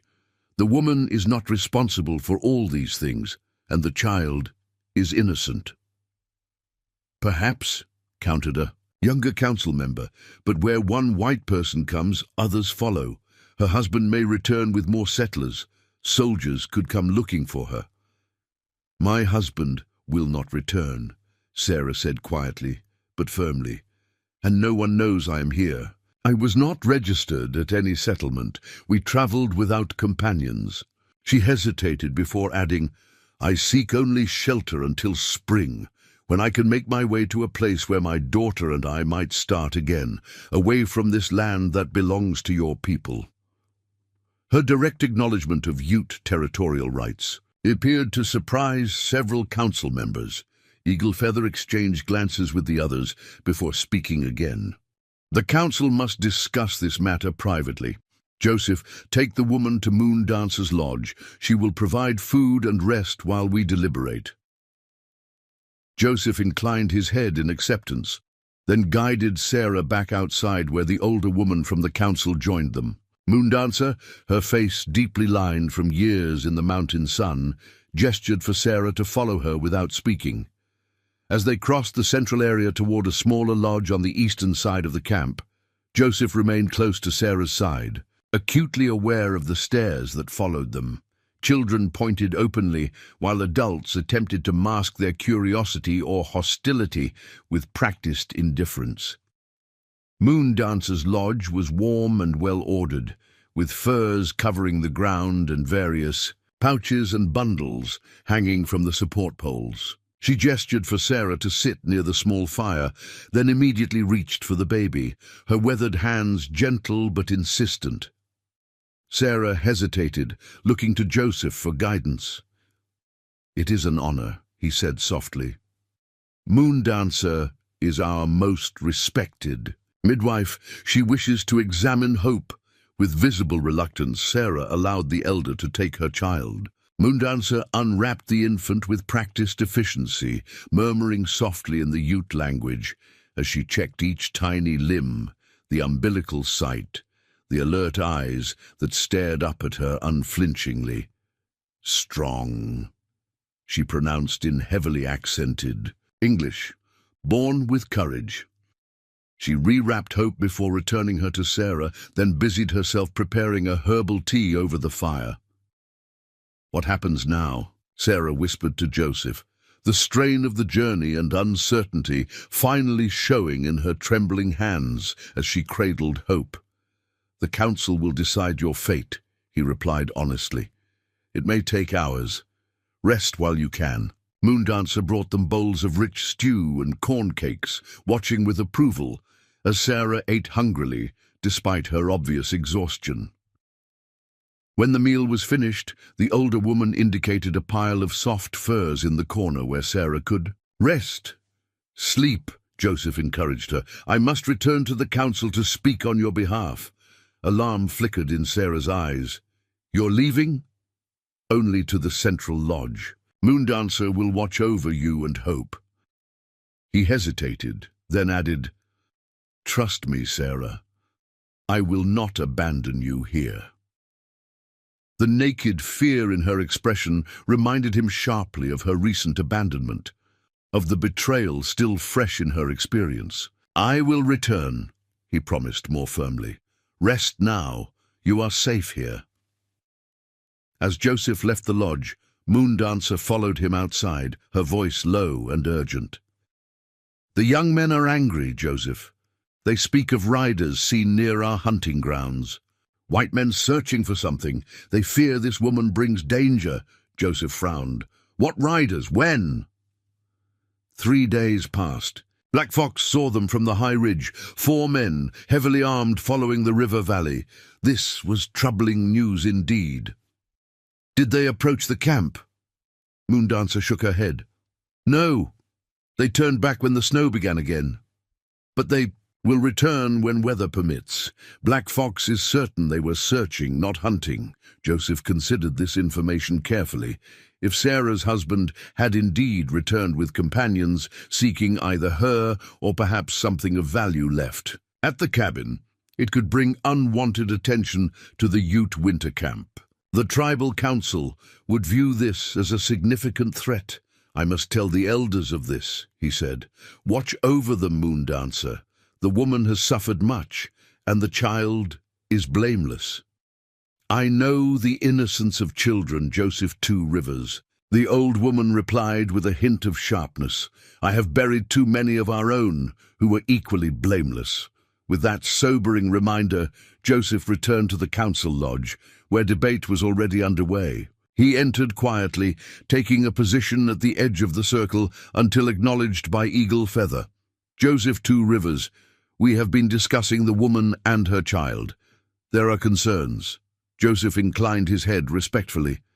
I have just learned of riders seen 3 days ago searching in the river valley. If these men seek Sarah Mitchell, their presence could indeed bring danger. Grey Wolf leaned forward, his expression hardening. You see, already trouble follows this white woman. We should send her away before she leads these men to our camp. To send a woman and newborn into winter alone would be a death sentence. Joseph countered, Is that who we have become?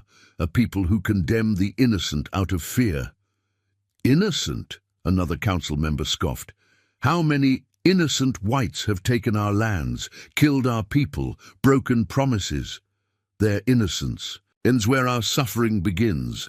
The debate intensified, with various council members arguing for either compassion or caution. Joseph listened carefully, speaking only when directly addressed, aware that pushing too forcefully could damage Sarah's chances. Finally, Eagle Feather raised his hand for silence. I have heard enough. Joseph Two Rivers, you brought this woman to us, guided by a vision you believe came from the spirits. Do you pledge your honor for her? Will you accept responsibility for any trouble her presence brings? The question was not unexpected, but its implications were serious. By accepting responsibility, Joseph would be binding his fate to Sarah's. If harm came to the tribe because of her, he would share in the consequences. I pledge, he said without hesitation. I believe the spirits guided me to her for a purpose. I will ensure no harm comes to our people through her presence. Eagle Feather nodded slowly. Then this is our decision. The woman and her child may remain until the first thaw of spring, but no longer. She will stay in Snow Lily's lodge. Her husband was lost to sickness last winter, and she has room. The woman must obey our ways while among us, work alongside our women, and never leave the camp alone. He fixed Joseph with a penetrating stare. And you, Joseph Two Rivers, will remain in camp during this time. No more solitary journeys until the woman has departed. If danger comes, you will stand with us to face it. The restrictions were stringent but fair. Joseph bowed his head in acceptance. Thank you for your wisdom, honored elders. I will inform Sarah of your decision. As the council dispersed, Grey Wolf approached Joseph, his voice low enough that only they could hear. You risk much for this white woman, my friend. I hope she is worthy of such sacrifice. It is not about worthiness, Joseph replied. It is about doing what is right. Grey Wolf's expression remained skeptical. There are many among us who will watch her closely. One wrong move, one sign of treachery, and not even your word will protect her. She seeks only safety for her child, Joseph assured him. She is not our enemy. Perhaps not intentionally, Grey Wolf conceded, but intention and consequence are often strangers to one another. With that warning hanging in the air, Joseph made his way back to Moondancer's lodge, where he found Sarah sleeping fitfully, one arm protectively curved around Hope. Moondancer sat nearby, weaving a small charm from reeds and feathers. For the child, she explained, holding up the intricate creation. Protection. Thank you, Joseph said sincerely. The council has decided they may stay until spring under certain conditions. Moondancer nodded, as if she had never doubted this outcome. Snow Lily's lodge? Yes. How did you know? A smile touched the elder's weathered face. Old women hear much, even when not present. Snow Lily has been lonely since Walking Bear crossed to the spirit world. A child's cry will heal her heart. Joseph glanced at Sarah's sleeping form. Will she be treated fairly? By some, yes. By others. Moondancer shrugged expressively. Time will answer that question. Much depends on her willingness to learn our ways without judgment.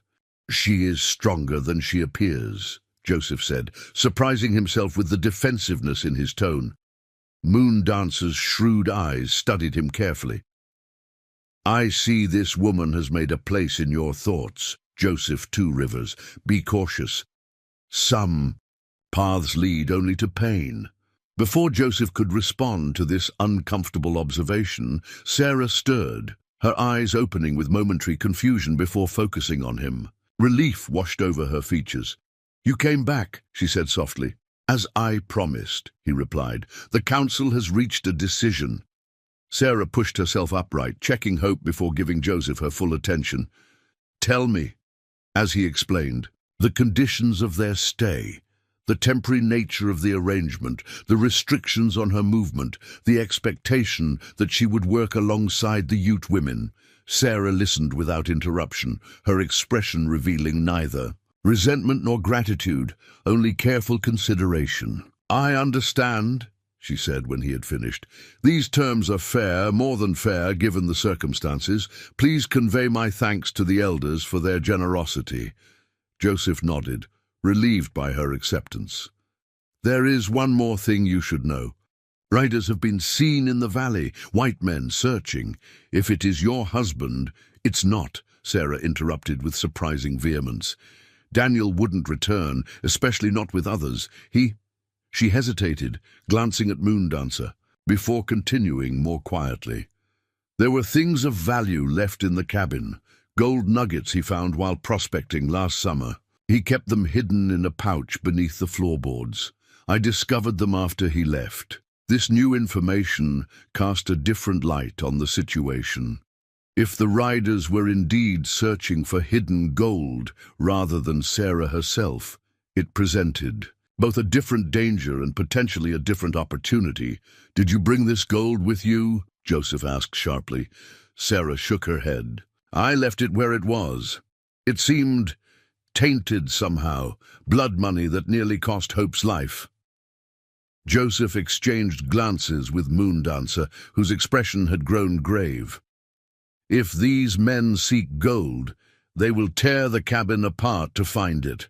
And if they don't find it, they may expand their search. I never considered that, Sarah admitted, distress evident in her voice. I didn't think anyone else knew about it. Gold has a way of being known, Moondancer said cryptically. Its voice travels far, even when hidden. A commotion outside interrupted their conversation. Raised voices, the pounding of hooves, a general alarm spreading through the camp. Joseph moved quickly to the lodge entrance, lifting the flap to see several Ute warriors gathering in the central area, weapons in hand. Grey Wolf spotted him and called out, Joseph! Riders approach from the south, white men heavily armed. Sevilla, the conflict Joseph had hoped to avoid, had found them with unexpected swiftness. The peaceful interlude of Sarah and Hope's acceptance into the camp had lasted mere hours before an external threat had materialized on their doorstep. Stay here. He instructed Sarah firmly. Do not leave this lodge unless Moondancer tells you it is safe. Fear flashed in Sarah's eyes, but she nodded, gathering Hope closer. Be careful, Joseph. The genuine concern in her voice caught him off guard. In the chaos of the moment, with danger approaching and the camp mobilizing for potential conflict, that simple expression of personal care affected him more deeply than he cared to admit. I will return, he promised for the second time that day, hoping circumstances would not make a liar as he stepped out to face whatever threat was riding. Toward the camp, The winter evening had descended into full darkness, the moon partially obscured by racing clouds. Joseph joined the gathering of Ute men at the edge of camp, where Eagle Feather was already organizing their defense. Young warriors checked bowstrings and knives, while older men strategically positioned themselves behind natural cover. "How many?" Joseph asked Grey Wolf, who was scanning the southern approach with narrowed eyes. "4 riders, moving slowly but directly toward us. They carry rifles." Eagle Feather approached, his aged face set with determination. "We will not fire first, but we will protect our people.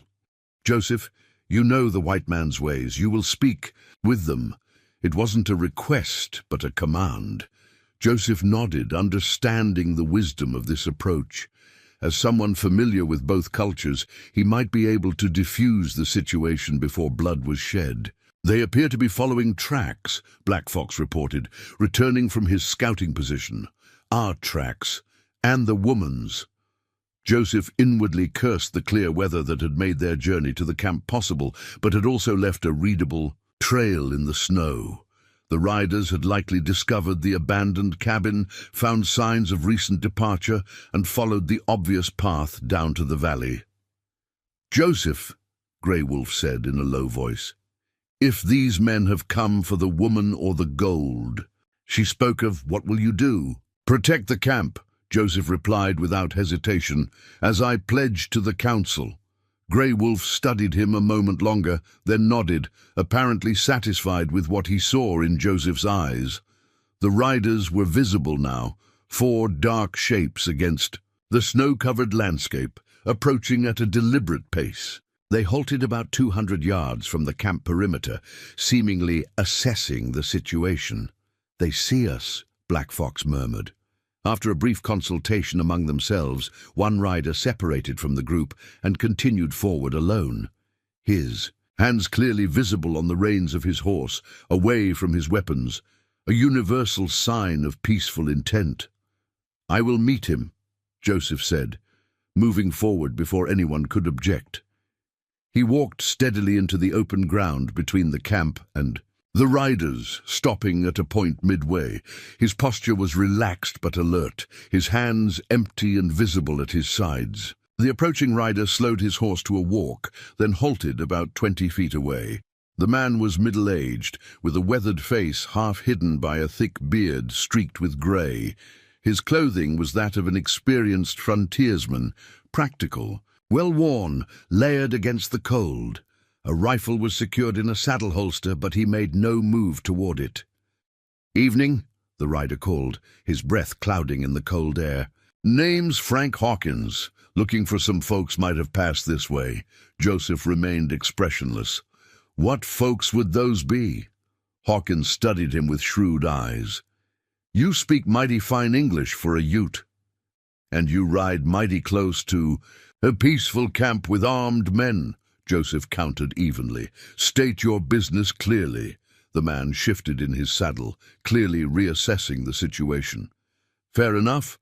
I'm tracking a man named Daniel Mitchell, owes me and my partners considerable money from a mining venture.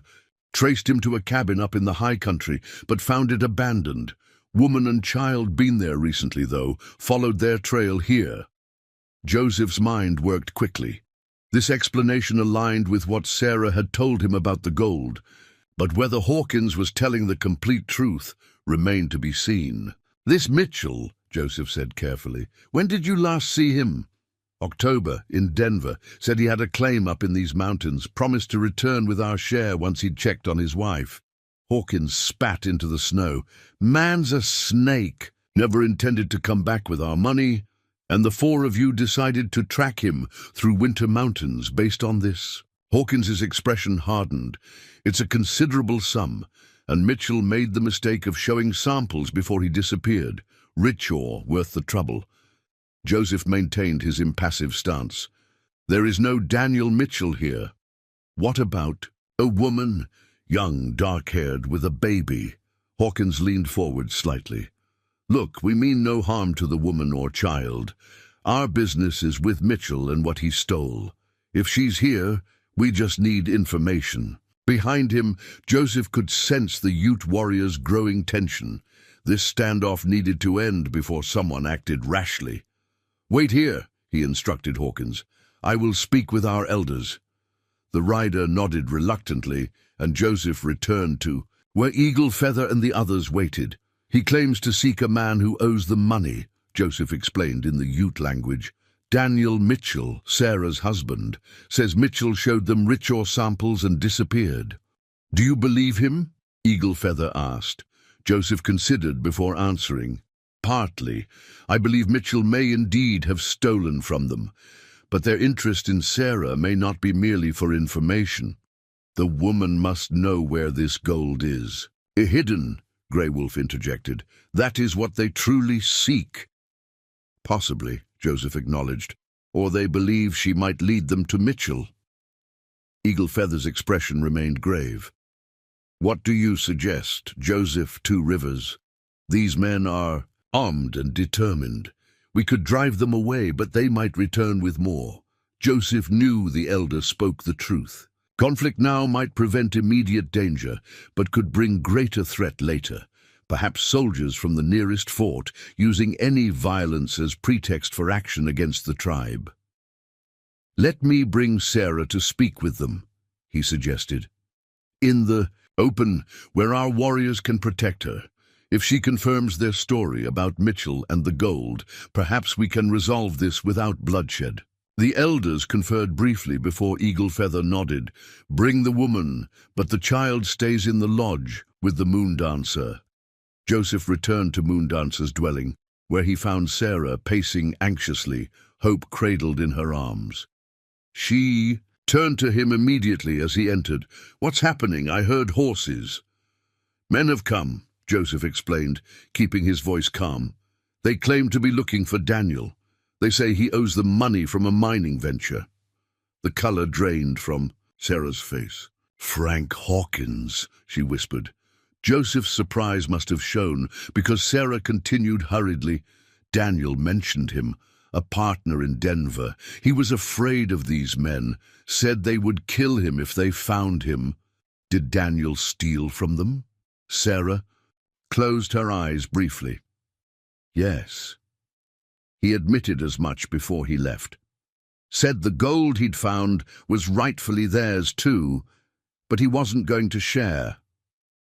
I thought—" Her voice faltered. "I thought that was why he never returned. That he'd simply taken the gold and abandoned us. These men want to speak with you," Joseph said gently. "They've followed your trail from the cabin." Terror flashed across Sarah's features. "No, they'll kill me too if they think I know where Daniel is." "I will not let them harm you," Joseph promised. "But refusing to speak with them could bring greater danger to everyone in this camp. The elders believe this is the safer path." Sarah looked down at Hope, her internal struggle visible. "What about my daughter?" "She will stay here with Moondancer, safe inside the lodge." The older woman, who had been listening silently, stepped forward. "No harm will come to the little one while she is in my care. This I swear." After a moment's hesitation, Sarah carefully transferred Hope to Moondancer's waiting arms. The infant fussed briefly, then settled against the elder's chest. "If anything happens to me," Sarah began, her voice breaking. "Nothing will happen," Joseph assured her firmly. "I will be beside you the entire time. The Ute warriors are positioned to protect you. We need only confirm their story and send them on their way." Sarah straightened her spine, visibly gathering her courage, as she had done so many times since Joseph had found her. "Very well. Let's get this over with." They left the lodge together, Joseph keeping close to Sarah's side as they walked toward the camp perimeter.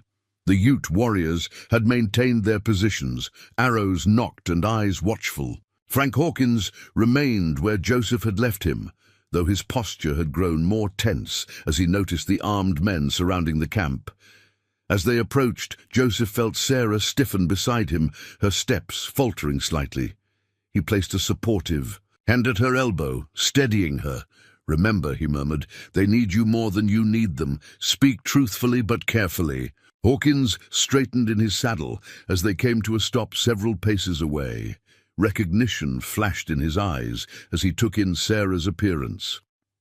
"Mrs. Mitchell, I presume," he said, removing his hat in a gesture of courtesy that seemed at odds with the circumstances. "Frank Hawkins. I was associated with your husband in a mining venture." "I know who you are, Mr. Hawkins," Sarah replied, her voice remarkably steady despite her evident fear. "Daniel spoke of you." "Did he now?" "And did. He mentioned that he'd disappeared with our investment and samples worth considerable money." Bitterness edged Hawkins's tone. "He told me enough," Sarah answered. "I haven't seen my husband since October. He rode out before the first snow and never returned." Hawkins studied her skeptically. "Convenient timing, wouldn't you say? Right after he showed us those samples in Denver." "There was nothing convenient about it for me," Sarah said, a flash of anger breaking through her fear. "He left me alone, pregnant, in a remote cabin with inadequate supplies. I nearly died giving birth during the blizzard. If not for Joseph finding me, both my daughter and I would be dead." This blunt account seemed to give Hawkins pause. He glanced at Joseph, then back to Sarah. "I'm sorry for your situation, ma'am, truly, but Mitchell took everything we had, our last chance at a stake. My partners and I tracked him to that cabin. We found gold dust in the floorboards." Sarah's sharp intake of breath was audible in the tense silence. Joseph tensed, ready to intervene if necessary. "You found the gold?" Sarah asked carefully. "Some of it. Not nearly what he showed us in Denver." Hawkins leaned forward. "Mrs. Mitchell, if you know where the rest is hidden, or where your husband might have gone, it would be worth your while to tell us. We're not unreasonable men." "I don't know where he is," Sarah replied truthfully. "As for the gold, what you found is all there was. Daniel spoke of more, but I never saw it." Hawkins's expression hardened with suspicion. "You expect me to believe he left his pregnant wife without taking the gold with him? My husband was not a courageous man, Mr. Hawkins. I believe he panicked, took what he could carry easily and fled, intending to return for the rest when he thought it was safe." Sarah's voice took on a bitter edge. "Perhaps he feared you more than he cared for his wife and unborn child." Something in her tone, the raw honesty of her pain, seemed to convince Hawkins where mere words might have failed. He sat back slightly, reassessing. "If what you're saying is true, and Mitchell abandoned you, then you have as much reason to find him as we do," he observed. "I have no interest in finding him," Sarah stated firmly. "My only concern now is my daughter's survival." Joseph decided it was time to intervene. "Mr. Hawkins, you have what gold remained in the cabin. The woman knows nothing more that could help you. I suggest you and your companions return to Denver before the weather worsens." Hawkins considered this, glancing back at his waiting partners. "And if we were to insist on searching your camp, Mitchell could be hiding among you." The threat, though thinly veiled, was unmistakable. Joseph felt the Ute warriors tense around them, hands tightening on weapons. "That would be unwise," Joseph replied calmly. "Very unwise." A tense silence stretched between them as Hawkins weighed his options. Finally, he nodded slightly. "I believe you, Mrs. Mitchell, partly because your story fits what we know of your husband, a man who would run at the first sign of trouble, and partly because no woman would choose to birth a child alone in that God-forsaken cabin if she had any alternative." He replaced his hat, adjusting it against the cold wind. "We'll ride out, but if you ever hear from Mitchell again, there's a financial reward for information leading to him." He reached into his coat and produced a folded paper, which he extended toward Sarah. "My details are there, in Denver." Sarah hesitated, then stepped forward to take the paper, quickly retreating back to Joseph's side. "Thank you, Mr. Hawkins, but I don't expect to ever hear from Daniel again." "For your sake, ma'am, I hope that's true. Hawkins gathered his reins, preparing to turn his horse. Those mountains are no place for a woman and child. When spring comes, you'd be better off heading to civilization. We have found civilization here, Mr. Hawkins, Sarah replied with quiet dignity. Good evening to you. Hawkins looked momentarily taken aback by her response, his gaze shifting between Sarah and Joseph with new speculation. Without further comment, he wheeled his horse and rode back to his waiting companions. Joseph and Sarah remained where they stood, watching as the four riders conferred briefly, then turned their mounts and began moving away from the camp, back toward the southern trail. "They're leaving," Grey Wolf confirmed, approaching from his observation position. "Black Fox will track them to ensure they don't circle back." Joseph felt the tension drain from his shoulders as the immediate threat receded. Beside him, Sarah swayed slightly, the brave facade crumbling now that the confrontation was over. He caught her elbow, steadying her. "You did well," he told her quietly. "Very well." She looked up at him, her eyes bright with unshed tears. "Will they really leave, or will they come back?" "They will leave," Eaglefeather said, joining them. "They found what they sought, confirmation that Mitchell is gone, and the gold with him. They are practical men. They will not waste more time in these mountains with winter deepening." Sarah nodded, accepting the elder's assessment. "May I return to hope now?" "Of course," Joseph replied. But before they could move, Eaglefeather placed a gnarled hand on Sarah's arm. "You protected our camp with your words," the old man said. "You did not betray us, though these were your own kind. This will be remembered." It was a significant acknowledgement from the tribe's most respected elder. Sarah inclined her head respectfully, understanding the importance of the moment, even if she didn't fully grasp its cultural implications. As they walked back toward Moondancer's lodge, the camp gradually returned to normal around them. Warriors stowed weapons, children emerged from hiding places, cooking fires were rekindled. The crisis had passed without bloodshed, a rare occurrence in the increasingly tense relations between settlers and indigenous peoples. "I was so afraid," Sarah admitted as they walked, "not just for myself, but for what might happen to everyone here because of me." "Fear is natural," Joseph replied. "Courage is acting despite it. You showed great courage tonight." "I didn't feel courageous. I felt—" She hesitated.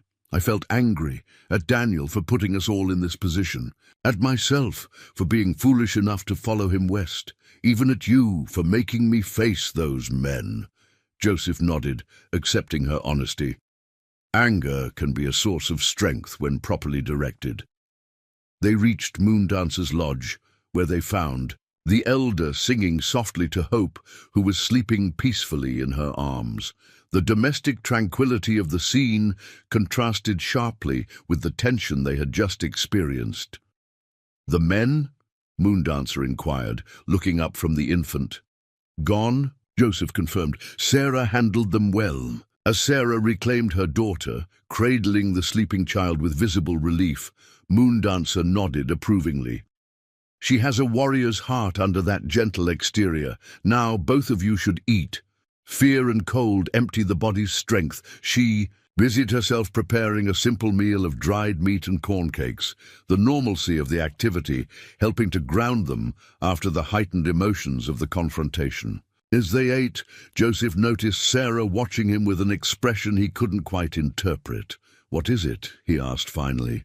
"You stood beside me," she said simply. "You could have handed me over to them. It would have solved the problem of my presence here." Joseph frowned. "That was never a consideration. But it would have been easier for you. For everyone in the camp. Easier is not always right," he replied. "And right is not always easy. This is one of the first lessons of medicine. Man learns." Sarah fell silent, contemplating his words as she adjusted Hope against her shoulder. The infant stirred but didn't wake, her tiny face peaceful in sleep. Later that evening, after Moondancer had shown them to Snow Lily's lodge where they would be staying, Joseph helped Sarah settle into her new temporary home.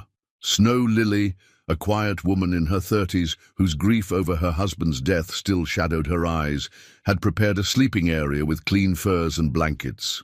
"Thank you for all you've done," Sarah said as Joseph prepared to leave. "I'm beginning to realize just how much you've risked for us." Joseph shook his head slightly. "No more than you risked giving birth alone in a blizzard." A small smile touched her lips. "That wasn't courage. That was having no choice. Sometimes those are the same thing." He moved toward the lodge entrance, then paused. "The council has asked me to help you learn our ways while you're here. I'll come tomorrow to begin showing you how to contribute to the camp's daily needs." "I'd like that," Sarah replied.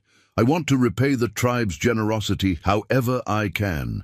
As Joseph stepped outside into the clear, cold night, he found Grey Wolf waiting for him, his expression unreadable in the moonlight.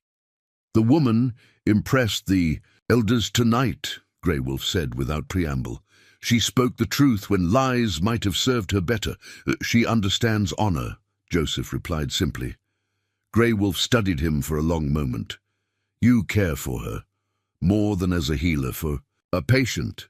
It wasn't a question, and Joseph didn't treat it as one. "My feelings are my concern, old friend. They become the tribe's concern when they involve an outsider," Grey Wolf countered, though without hostility.